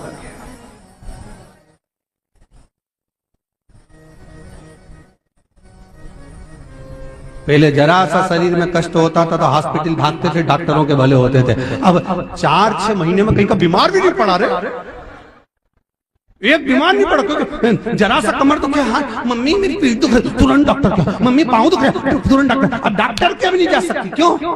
घर में पड़ी, क्योंकि दिन भर काम करे, क्योंकि अब घर में सब बनाओ बच्चों के लिए भी भोजन, इसके लिए भी भोजन। तो ना तो पांव दुखा ना हाथ दुखा, रात के नींद नहीं आती थी, परंतु 4-5 महीने ऐसी सोई, क्योंकि सुबह 6 बजे से लेकर रात के 8-9 बजे तक तो खिला खिला के थक गई। तब सो रात के जो सोई तो सुबह ही उठे। 4-6 महीना नींद भी अच्छी आई। भगवान भला कर, कभी कभी भगवान भी अच्छा काम कर जाता है कि चलो ठीक है, जो हुआ सो ठीक हुआ, उसमें कोई दिक्कत नहीं। और भगवान ने दिखा भी दिया कि इसमें तेरा कुछ नहीं है, सब मेरा है। 1 मिनट में सत्ता को हिला दिया, सब कुछ थाम दिया। तो सोच कर मत बैठना कि तू चला रहा है, चलाने वाला तो स्वयं त्रिकालदर्शी, कैलाशी, अविनाशी मेरा शंभू है, मेरा शंकर, मेरा वो घड़दानी, साधने वाला। शिव पुराण कर रहे हैं, बाबा की कथा।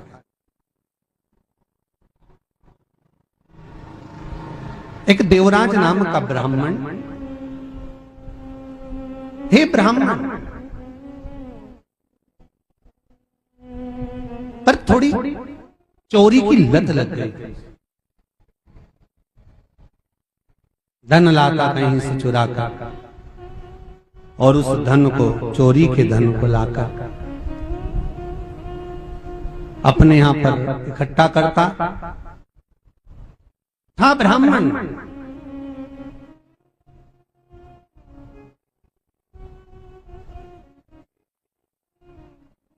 पर ब्राह्मण कर्म से वंचित था।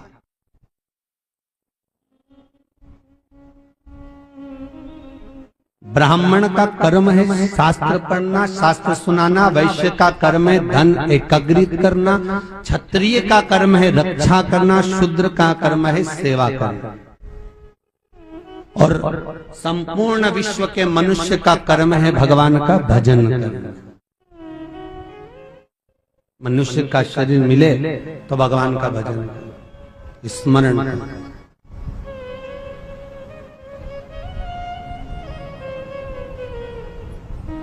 पूरे दोसा में इतने ही हो जितने आए हो, जम के तो बोलो, और भी हो ना। पर ईमानदारी से बोलो, बोलो कथा में क्यों नहीं आए? क्या उनको सूचना नहीं थी ना? पूरे नगर में सूचना है कि शिव महापुराण की कथा हो रही है। बोलो है कि नहीं? तुम्हारी अड़ोसन पड़ोसन धड़ोसन को तो तुमने ही कह दिया होगा शिव पुराण हो रही है, शिवर वाला मारा जा रहा है, कथा चालू होने वाली है। बर्फानी सेवा संस्थान करा रही है, गिरिराज मंदिर में कथा हो रही है। बोलो बोला कि नहीं बोला? तुमने भी, पर वो आई क्या? नहीं, तुम आयो कथा में।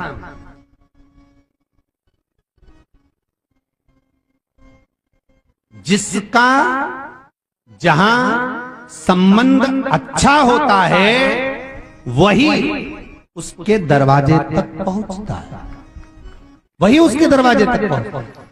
तुम्हारा संबंध देव अधिदेव महादेव से है, तुम शंकर के हो, इसलिए कथा तक पहुंचे हो, शिव के द्वार तक तुम आए हो। स्वयं भगवान कृष्ण भागवत जी में कहते हैं, ब्राह्मण देवता रुक्मणी जी से जाकर कह दो। सुनिए भागवत आप लोगों ने? अरे बोलो तो सही, सुनिए, सबने सुनी। उसमें क्या बोला 10वें स्कंद में कि ब्राह्मण देवता रुक्मणी जी से जाकर कहो कि तू श्रृंगार करके जगदम्बा के मंदिर पहुंच, मैं तुझे लेने के लिए पहुंच जाऊंगा। बोलो बोला कि नहीं बोला? अरे बोला तो बोला ना कि तू जगदम्बा के मंदिर श्रृंगार कर कर पहुंच, मैं तुझे लेने पहुंच जाऊंगा। भगवान कृष्ण ने ऐसा बोला क्या कि तू तैयार होकर न छत पे खड़ी मिल जाए, मैं तुझे लेने आ जाऊंगा? भगवान ऐसा बोला? नहीं, भगवान ने कहा तू श्रृंगार करके जगदम्बा के मंदिर आ, मैं तुझे लेने आ जाऊंगा। भगवान ने ये नहीं कहा कि तू श्रृंगार करके अपने घर पे खड़ी मिलना, तू श्रृंगार करके अपने ओटले पे खड़ी मिलना, तू श्रृंगार करके अपनी छत पे खड़ी मिलना, तू श्रृंगार करके अपने झरोके में खड़ी मिलना। भगवान कहते तू श्रृंगार करके जगदम्बा के मंदिर जा, मैं तुझे लेने आऊंगा। अर्थात भगवान ये बता रहे हैं भागवत के माध्यम से कि तू मंदिर तक पहुंच, मैं तुझे लेने आ जाऊंगा। भगवान ये कहना चाहते हैं कि तुम एक बार शिव महापुराण तक जाओ, तुम एक बार भगवान के दरवाजे तक जाओ, तुम एक बार सदगुरु की चौखट तक जाओ, फिर फर्ज उसका है वो तुम्हारे दरवाजे पर आ जाएगा। पर जाना पहले तुम्हें पड़े। तेरे मंदिर में आना मेरा काम है और मेरी बिगड़ी बनाना तेरा काम। तुम्हें जाना पड़ेगा उसके द्वार तक, तो भगवान तुम्हारे द्वार पर है।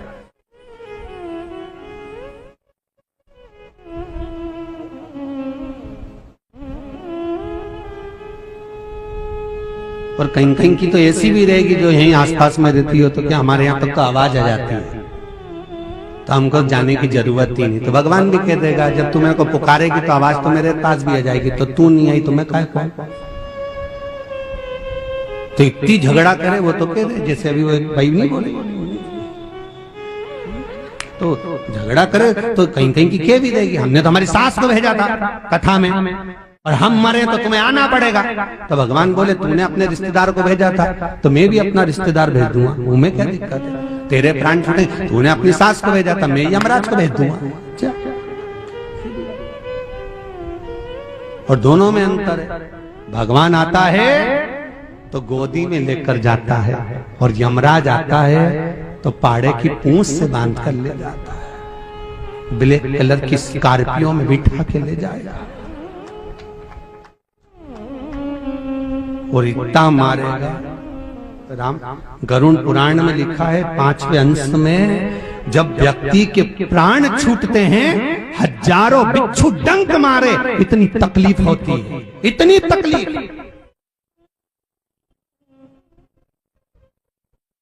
हजारों बिच्छू डंक मारे, इतनी तकलीफ। रोएगा, तड़पेगी ये जीवात्मा कि मैंने कथा नहीं सुनी, मैंने स्मरण नहीं करा, मैंने मंत्र जाप नहीं करा, मैंने नाम जाप नहीं करा, मैंने केवल घर में रही, खूब 3 बार खाई, खूब अच्छे अच्छे कपड़े पहने, बच्चों को पाला पोसा बड़ा करा, सबके लिए खाना बनाया, पर भगवान का गुणगान नहीं करा। भगवान बोले तुमको जन्म काय के लिए दिया था? केवल भजन करने के लिए। मनुष्य की देह मिली है 2 कारणों से, एक भगवान का भजन करो, दूसरा अपना कर्म पूर्ण करो, कर्म का भोग भोगो। कर्म का भोग भोगने के लिए शरीर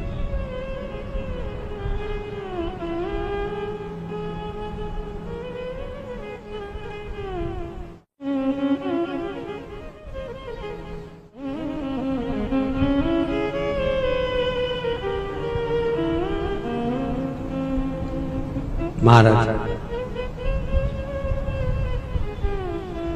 इस मनुष्य की देह को पाया, स्मरण। देवराज ब्राह्मण होकर कर्म से वंचित है, कर्म नहीं कर पाए, व्यर्थ के कर्म में लगा रहा, चोरी कर कर लाता धन, एकत्रित कर कर इकट्ठा कर कर लाया, एक दिन चोरी कर कर धन ला रहा था और शरीर में ताप पड़ गया, बुखार आ गया, थोड़ा शरीर कांपने लगा तो सोचा चोरी के धन को लेकर कहां जाऊं, किस जगह पर पहुंचूं।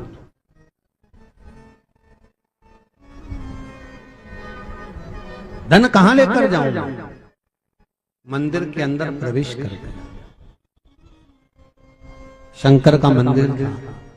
एक पंडित जी कथा कह रहे थे शिव महापुराण की, बीच बीच में जम जम कर हर हर महादेव बोल रहे थे। इसको शरीर में कष्ट था, मस्तिष्क में दर्द था, विचार करा क्या करूं, फिर आवाज आई हर हर महा। अब इसने मन में सोचा है तो बार बार चिल्ला रहा है हर हर महादेव, बड़ी शरीर में कष्ट हो रहा है, इसको तो समझ में नहीं आ रहा। चोरी का धन साथ में था, बहुत सारा धन लेकर बैठा हुआ था, करे तो करे क्या, कष्ट कैसे छूटे, नहीं रहा। कुछ मिनट, कुछ क्षण शंकर की कथा को सुन, मात्र कुछ मिनट, कुछ क्षण, और बहुत है उतना। शिव महापुराण हमारा तो निवेदन रहेगा कि दौसा में कथा चल रही है तो आप अधिक से अधिक संख्या में पधार कर कथा का रसतत्व श्रवण करें और जितना बन सके उतना सुने, जितना बन सके, क्योंकि शिव पुराण केवल शिव पुराण नहीं, शिव पुराण औषधि भी है। शरीर की सारी औषधि है, शंकर की कथा है।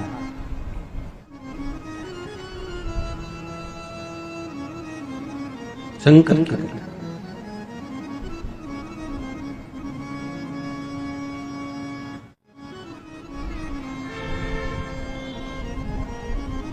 आज कोई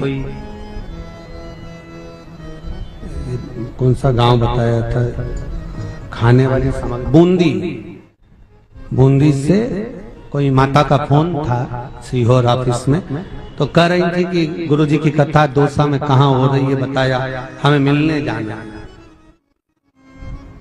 कारण कहा एक टेस्ट में गठान हो गई थी और कोई उपाय कर लिया होगा बाबा की कथा का, वो गठान गल गई, इसलिए कथा में धन्यवाद देने के लिए जाना।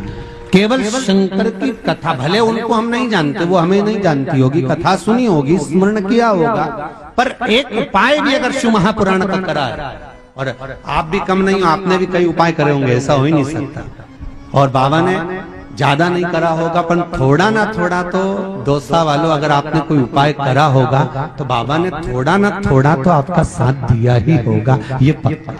और ईमानदारी से बोलो, कितने लोग हैं जिन्होंने उपाय करा कोई ना कोई और बाबा ने कृपा करी? हाथ उठाओ जरा, करिए बाबा ने कृपा सब पर। बाबा बहुत बढ़िया, रखिए।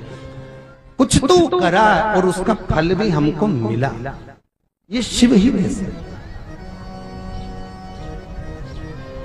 चाहे किसी ने पशुपति व्रत करे हो, चाहे किसी ने कोई उपास करा हो, नियम लिया, उसका फल जरूर शंकर देता। अड़भंगा है वो महाराज, सहज है वो महाराज, उसकी सहजता का सुख ही बस अलमस्त होकर आनंद में भगवान शिव का स्मरण करे, पर चोर की चित्तवृत्ति में समाया कहाँ। देवराज ने धन तो लिया और बाहर जाने लगा, थोड़ी दूर गया था, चक्कर खाकर नीचे गिर गया, प्राण छूट गए। प्राण छूटते से यम के दूत बंदी बनाने के लिए आ गया।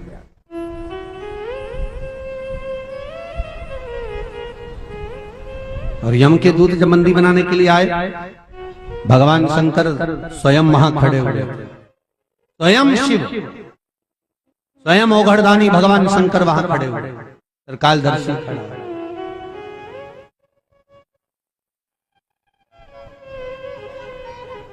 पूछा, यमदूतों तुम्हारा आगमन क्यों? महाराज ये चोर है, इसने चोरी की है, और सबसे दुख की बात तो यह है कि ब्राह्मण होकर इसने चोरी की। एक तो ब्राह्मण, ऊपर से इसने चोरी की, इसलिए इसको भोगना तो पड़ेगा, इसको लेकर जा रहे हैं। नहीं नहीं, भगवान शंकर बोले इसने कथा भी तो सुनी है। अरे तो 2 क्षण के लिए अंदर गया था मंदिर में और उसको चोरी का धन लेकर गया था साथ में, तो इसको तो आप छुड़ा नहीं सकते। शंकर भगवान ने कहा ये तो हो नहीं सकता, इसने शिव महापुराण की कथा सुनी, भले एक क्षण की सुनी, एक पल की सुनी। तुलसीदास जी तो अपनी चौपाइयों में इतने आदि में पुनी, इतनी भी सुनी है तो बहुत है महाराज, तो इसको तो आप लेकर नहीं जा सकते। शंकर भगवान ने बिठाया देवराज को नंदी पर, और बाबा भूत भावन लेकर सीधे कैलाश पर चल दिए। जो कैलाश पर चले तो यमदूत घबरा गए। यमदूतों ने जाकर यमराज से कहा कि वो देवराज को तो ले गए शंकर भगवान, भोलेनाथ ले गए, हाँ, पर वो तो चोर था, बेकार कर्म करा, पता नहीं पहुंच गए। यमराज सीधे शंकर भगवान के पास में, भोलेनाथ जी इसको क्यों लाए? शंकर भगवान बोले इसने कथा सुनी, वो भी आप नंदी पर बिठा कर लाए। नंदी पर भगवान विष्णु अगर किसी को बुलवाते हैं तो अपने पार्षदों को भेजते हैं, जाओ सुनिए कथा, पार्षद जाए, जय विजय जाए, ये जाए लेकर आए। भगवान ब्रह्मा किसी को बुलाते हैं तो पार्षद भेजते हैं, पर शंकर भगवान कोई पार्षद नहीं रखते। शंकर भगवान अगर किसी को लेने जाते हैं तो खुद जाते हैं, ना वो किसी गण को भेजते हैं, वो खुद जा रहे हैं स्वयं। तो किसी ने पूछा कि भोलेनाथ जी आपको भी किसी ना किसी को लेने भेजना चाहिए, आप स्वयं चले जाते हो, थोड़ा देखो तो सही, तुम भगवान हो, तुम देवता, तुम तो खुद ही पहुंच गए। शंकर भगवान बोले एक बार हमने ये विचार करा था, हमने प्रयास करा था, एक बार किसी के प्राण छूटने वाले थे, वो हमारा भगत था, उसको मरने में 15 मिनट की देरी थी, तो हमने हमारे गणों को भेज दिया, भूत प्रेतों को, डाकनी पिशाचनी चुड़ैलों को, तो इनको भेज कर कहा जाओ वहां जाके खड़े हो जाना, जैसे उसके प्राण छूटे लेकर हमारे पास आ जाना। अब 15 मिनट बाद प्राण छूटना थे, हमने एक गण को भेजा, उसके 3 नेत्र थे, 14 हाथ, जैसे ही वो उसके सामने जाके खड़ा हुआ, 15 मिनट बाद मरना था, 15 मिनट पहले ही मर गया।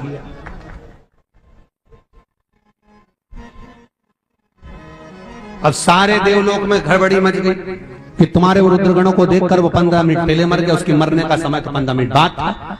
सारे देवता हमारे पास में आ गए, शंकर जी के पास में। बोले ना, शंकर जी ने पूछा क्या ये तुमने भेजा ही क्यों? तो क्या हमारा भगत हमने लेने भेजा था?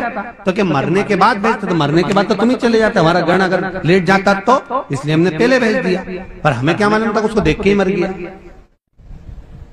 प्रभु कुछ कृपा करो। शंकर भगवान ने कहा उस दिन से नियम बनाया कि हमारे भगत जो मरेंगे, हमारे भक्तों के जब प्राण छूटेंगे, शंकर के उपासक के जब प्राण छूटते हैं, शिव भगत के जब प्राण छूटेंगे तो कोई गण नहीं जाएगा। शंकर जी कहते हैं नंदी पर चढ़कर देवाधिदेव महादेव स्वयं शिवाय।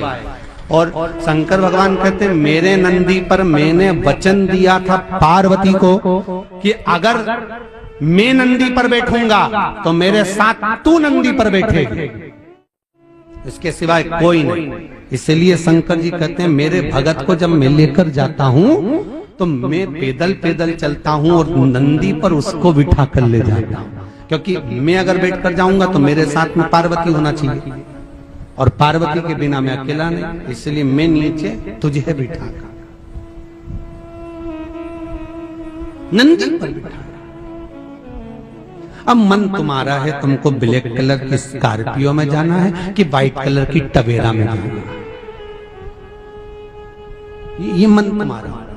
शंकर जी के पास तो व्हाइट कलर की है, और यमराज के पास अरे बोलो तो जमके ब्लैक कलर। मन तुम्हारा, तुम्हारी जैसी मर्जी हो वैसा। परंतु कभी कभी हमारे शास्त्र कहता है कि ना व्हाइट में ना ब्लैक में टू व्हीलर पे भी जा सकते हैं, और वो टू व्हीलर किसी के पास नहीं, भगवान विष्णु के पास है, गरुण जी महाराज उस पे भी। और कभी कभी ऐसा होता है ट्रैफिक जाम होता है तो फोर व्हीलर काम नहीं आती, टू व्हीलर से निकला जाता है, वो भी हो सकता। उपासना महाराज मेरे भोले बाबा को अनाड़ी मत समझो, मेरे भोले बाबा को अनाड़ी मत समझो, मेरे भोले बाबा को अनाड़ी मत समझो, मेरे भोले बाबा को अनाड़ी मत समझो, अनाड़ी मत समझो, अनाड़ी मत समझो, अनाड़ी मत समझो, अनाड़ी मत समझो। ओ मेरे भोले बाबा को, मेरे भोले बाबा को अनाड़ी मत समझो, मेरे भोले बाबा को अनाड़ी मत समझो।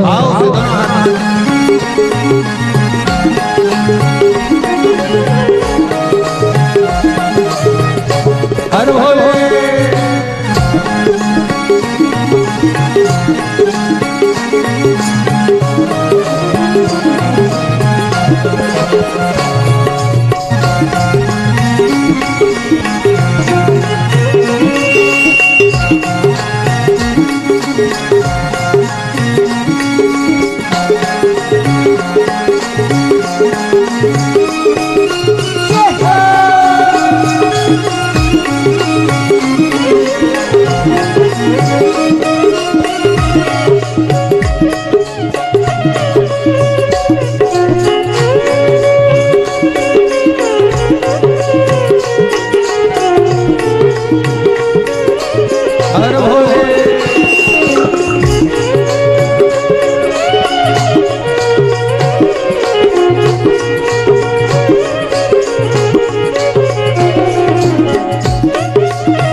डमरू को देख के मदारी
बाबा को समझो, मेरे भोले बाबा को अनाड़ी मत समझो।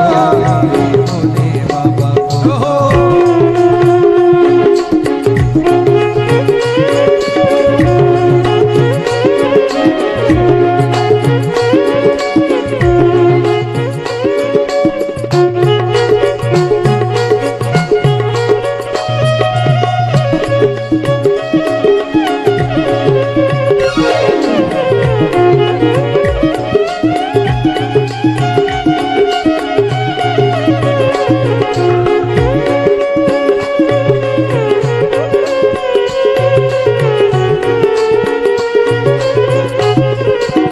हर भोले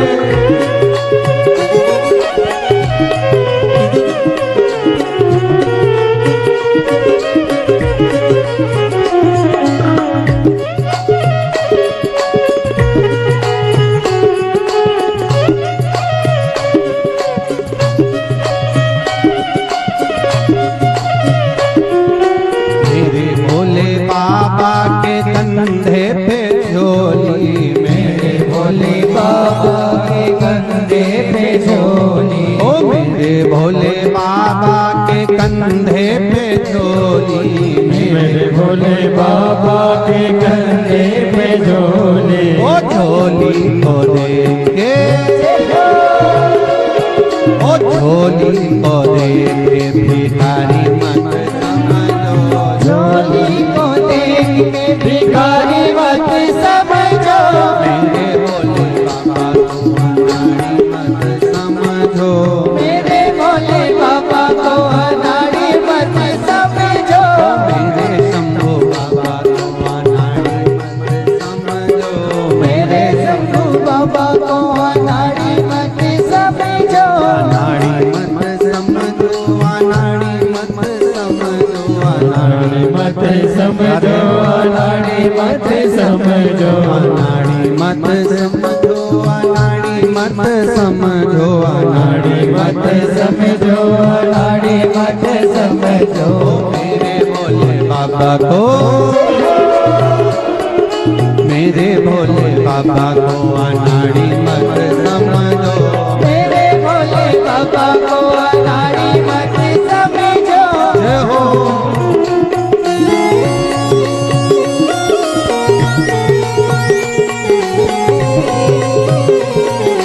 हरि बोल।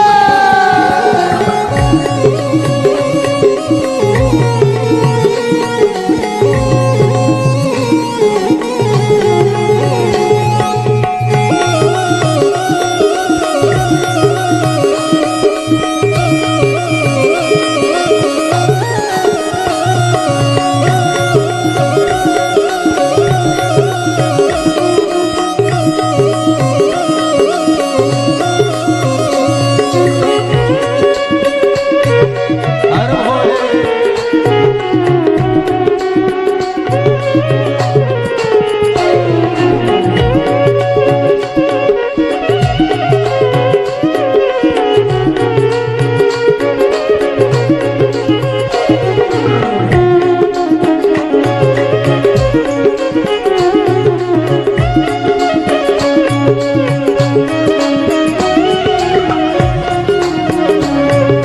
मेरे भोले बाबा के हाथों में त्रिशूल, मेरे भोले बाबा के हाथों में त्रिशूल, ओ मेरे भोले बाबा के हाथों में त्रिशूल, मेरे भोले बाबा के हाथों में त्रिशूल। ओ त्रिशूल को देख के,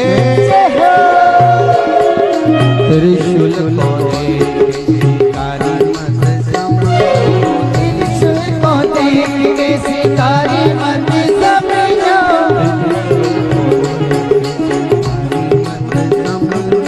त्रिशूल को देख के शिकारी मत समझो। ओ मेरे भोले बाबा को अनाड़ी मत समझो, मेरे भोले बाबा को अनाड़ी मत समझो।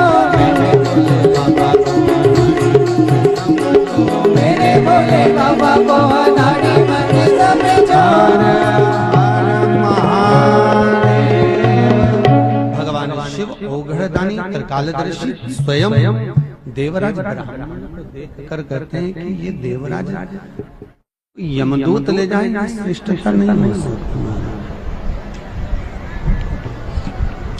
भगवान शिव नंदन पर बिठाकर स्वतः लेकर चले गए स्वयं।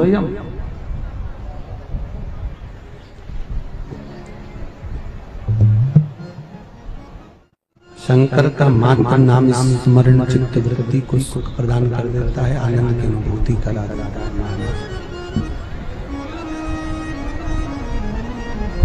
रस तत्व की मूलता प्रदान करता है। शिव पुराण कहती है कि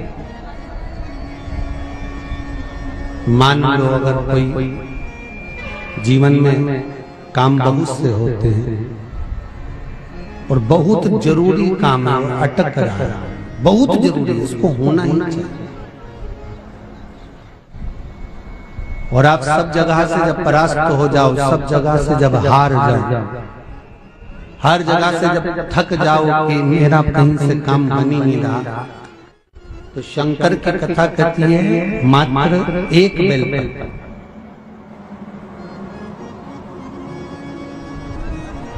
मात्र एक बेलपत्र, और उस बेलपत्र के मध्य भाग में शहद है।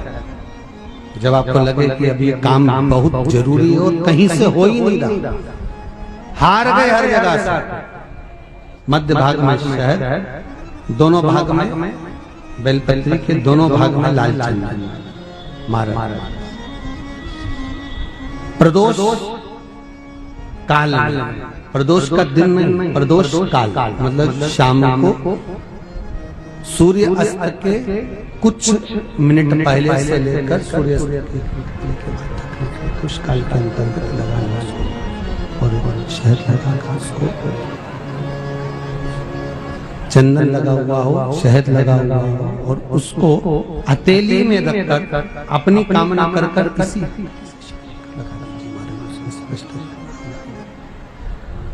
जीवन का सुख प्रदान कर जाएगा, उसमें फल की पूर्ति हो जाएगी। तो जीवन में मान लो अगर ऐसे सफल आता है, ऐसा क्षण आता है जहां पर अपने को लगे कि ये काम जरूरी है, तो ये प्रयोग हम कर सकते हैं। केवल प्रदोष काल में ही करें प्रदोष, और प्रदोष काल में करेंगे। प्रदोष के दिन से मतलब नहीं, प्रदोष काल रोज ही रहता है। आप शाम के समय पर कभी भी इसका प्रयोग बहुत, क्योंकि समय कब है, प्रदोष आने में कितनी देरी है, तो अपन उसको प्रदोष काल में कर सकते, बस उसका स्मरण जरूर याद है। मध्य पत्री पर, मध्य की जो पत्री पे उस पर चंपेश्वर महादेव, बाकी दोनों पत्री महादेव स्मरण रहेगा, दोनों पत्री। तो इसे तीनों नामों को लेकर आप जो है उस बेलपत्र को समर्पित करें शंकर भगवान की। शिव पुराण बाबा की कथा कर, भगवान गोवर्धन का चरित्र कर,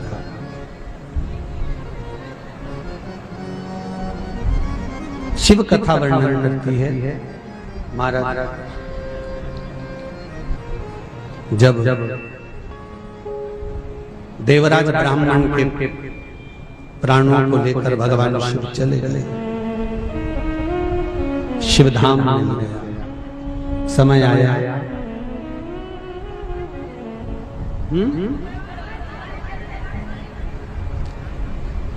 बिन,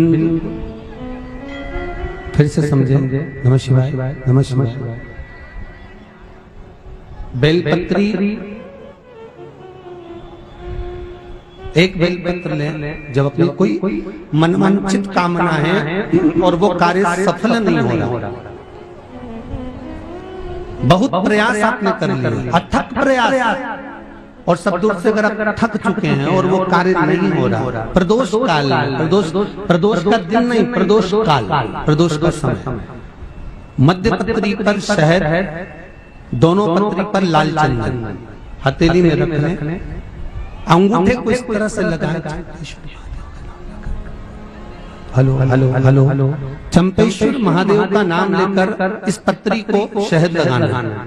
ये दोनों जो पत्री हैं, इस पर आपको लाल चंदन अवधूतेश्वर महादेव का, अवधूतेश्वर महादेव का नाम लेकर लगाना, मारा, और लगाने के बाद में दोनों पत्ती पर जब चंदन लगाएंगे तो अवधूतेश्वर महादेव का नाम लेंगे, और इस पत्ती पर जब चंदन लगाएं, शहद लगाएं तो चंपेश्वर महादेव का नाम लेंगे।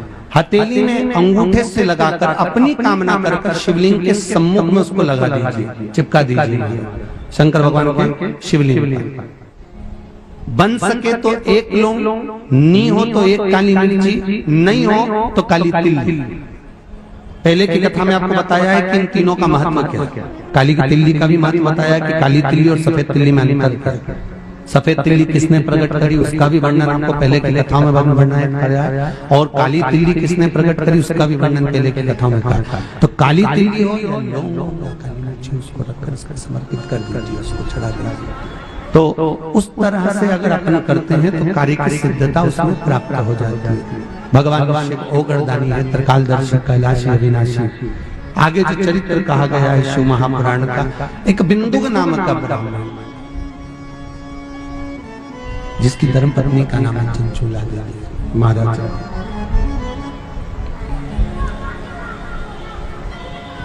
बिंदुक भी ब्राह्मण है, ब्राह्मण कुल में जन्म लिया है उसने, और ब्राह्मण कुल में जन्म लेने के बाद हे ब्राह्मण, पर फिर वही बात है कि देवराज कर्म से बीन हो गया था, उसी तरह बिंदुक भी कर्म से बीन हो गया है। तो बिंदुक भी अपने कर्म से वंचित है।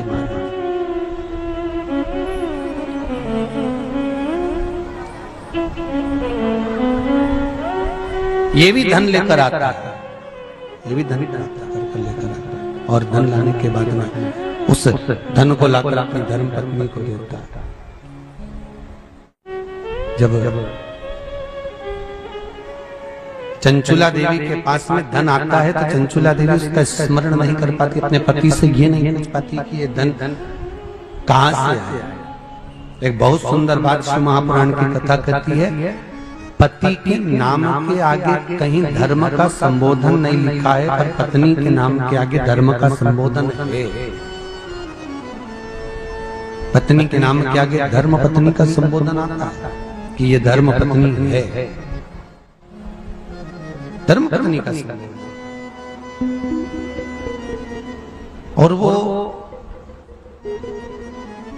धर्म पत्नी का लक्ष्य ही वही रहता है कि वो अपने पति को धर्म के पथ की ओर लेकर चले। और जब धर्म के पथ की ओर लेकर चलती है, अग्रण्य भाव में जब पहुंचती है, पति के मार्ग को प्रशस्त कर देती है। धर्म पत्नी का फर्ज ही वही है। पर चंचूला देवी धर्म पत्नी के पद से वंचित है। वो एक बार भी अपने पति से नहीं पूछी कि तुम इतना धन लेकर आ रहे हो, कहां से लेकर आ रहे हो, इस धन का क्या प्रयोग है।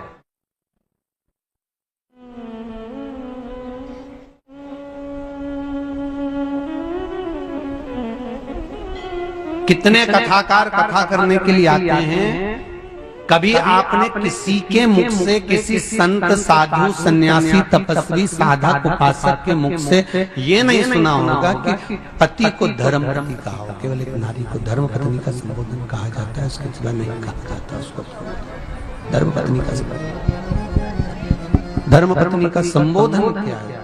थोड़ी देर आती है, थोड़ी देर बंद हो जा रही है, फिर आवाज आ रही है, फिर बंद हो जा रही है। धर्म पत्नी का संबोधन क्या है? धर्मपति पत्नी जो है वो धर्म के पथ को स्थिर रखती है, धर्म के पथ को बनाए रखती है। महाराज शिव पुराण कह रहे हैं, ओम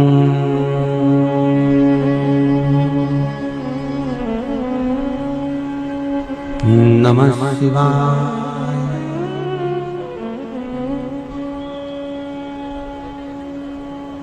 धर्मपत्नी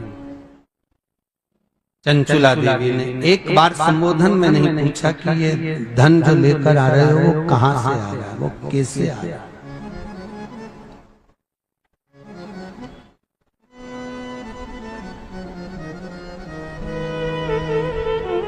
पति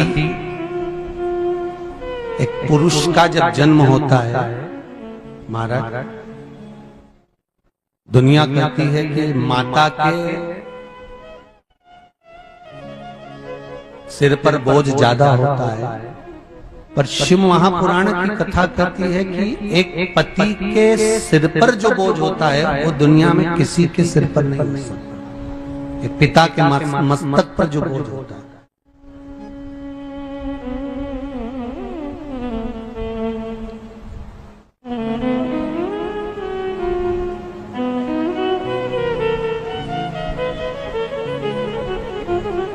जब मनुष्य का जन्म हो रहा था ना, जब मानव को बनाया जा रहा था, मनुष्य को जब पैदा करा जा रहा था,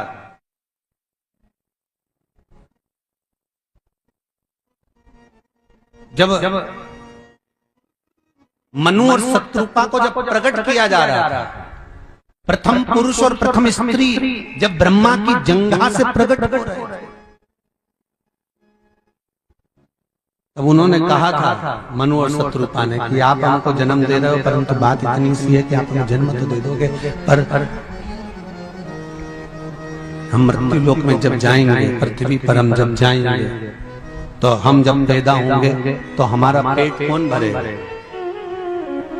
हम मृत्यु लोक में पड़े रहेंगे तो हमारा उदर कौन भरेगा? तो भगवान शंकर ने कहा था, तुम चिंता क्यों करते हो? तुम्हारे लिए हमने पृथ्वी पर 2 फरिश्ते ऐसे भेज देंगे मृत्यु लोक में जो तुम्हारा लालन पालन करेंगे।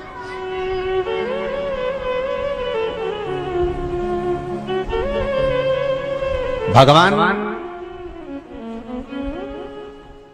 उत्तानपात प्रियवत कन्या देवहूति प्रसूति आकुति, जितनी कन्याएं जितने पुत्र जन्म लिए, सबने भगवान से कहा था हमको भेज तो दोगे, पर हमारा लालन पालन हमारा पोषण करने वाला कौन? तो भगवान कह दिए थे मृत्यु लोक में 2 भगवान स्वयं मेरा ही स्वरूप में पृथ्वी पर दूंगा तुम्हारे लालन पालन करने के लिए। फिर कहा मान लो अगर हम छोटे से रहेंगे और हम बिस्तर पर गंदगी करेंगे तो हमारे लिए 2 नौकर भी भेजो जो हमारी गंदगी साफ करें। भगवान के वो भी भेज देंगे तुम्हारे लिए, जाओ। और फिर कहा मान लो हम खाते नहीं बने तो हमको खिलाने वाला भी कोई चाहिए, बचपन में हमको कुछ आता ही नहीं है, तो भगवान बोले वो भी हम भेज देंगे, 2 देवता हो रहा है। फिर कहा अगर हम बीमार पड़ गए तो हमको दवाई देने के लिए कोई 2 फरिश्ते और भेजो। भगवान ने कहा था तो वो 2 और भेज देंगे, जाओ तो नीचे तो जाओ।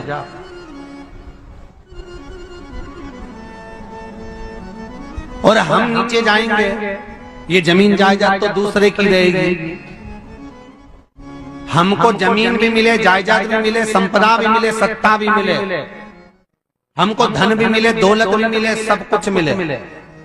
भगवान ऐसे 2 फरिश्ते और भेज देंगे जो तुमको सब कुछ दे देंगे, तुम जाओ नीचे की ओर चाहिए। ठीक है, फिर जाने में क्या दिक्कत है, चले जाओ। और मनुष्य का जब जन्म होने लगा तो वो भगवान से पूछता है कि ऐसे सारे फरिश्ते मिलाकर ऐसे सब कुछ मिलाओगे तो कम से कम 50 हो जाएंगे। एक व्यक्ति के लिए तुम 50 व्यक्ति दोगे तो संसार का क्या होगा? भगवान बोलने लगे 50 देने की जरूरत नहीं है, जो माता पिता पृथ्वी पर रहेंगे ये 50 के बराबर ही रहेंगे। ये वो फरिश्ता है जो खुद कमाएंगे और अपनी औलाद के लिए छोड़कर जाएंगे।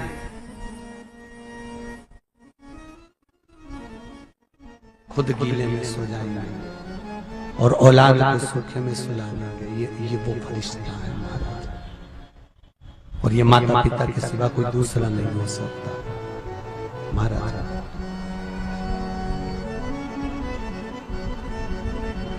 उसके सिवा कोई दूसरा हो ही नहीं सकता, उसके सिवा कोई दूसरा सम्मुख आ भी नहीं सकता। ये वो फरिश्ते हैं। देखो बीमार हम होते हैं, रोते माता पिता हैं।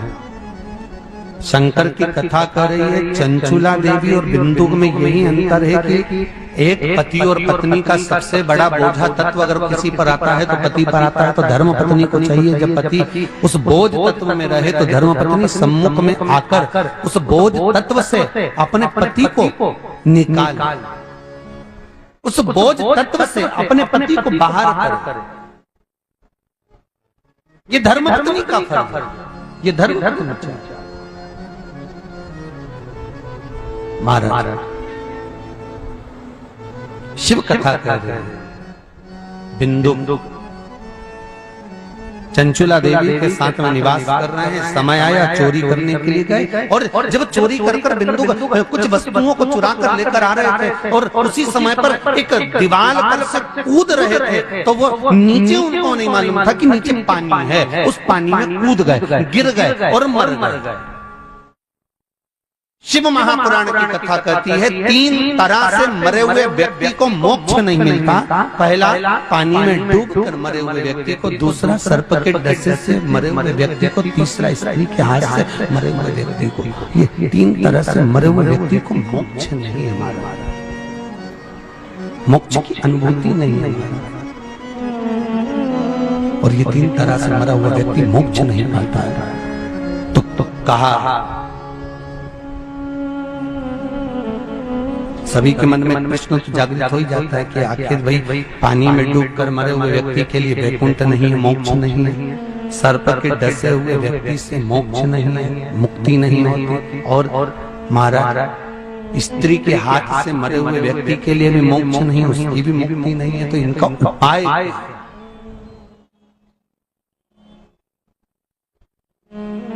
तो श्रीमद् भागवत कथा कहती है कि राजा परीक्षित को सर्प ने डसा था। मुक्ति मिली थी कि नहीं मिली थी? अरे बोलो तो जम के मिली ना। अरे जम के तो बोलो मिली ना।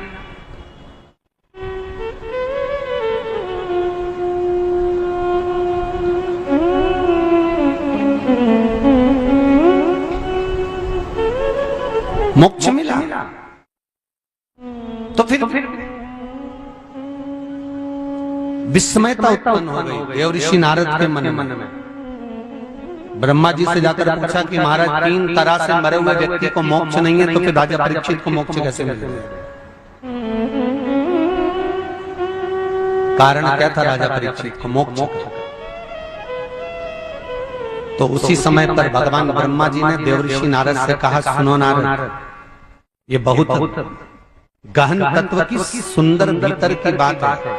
जब भगवान शंकर माता पार्वती को अमर कथा सुना रहे थे, उस अमर कथा को एक कोटर में बैठे हुए एक तोते के बच्चे ने सुन ली थी।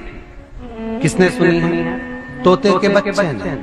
जब तोते के बच्चे को मारने के लिए शंकर जी आगे बढ़े कि मैंने पार्वती को कथा सुनाई और तोते के बच्चे ने सुन ली, तो शिव जी जब उसको मारने के लिए आगे बढ़े तो तोते का बच्चा वेद व्यास जी महाराज की धर्मपत्नी बीठिका के गर्भ में जाकर बैठ गया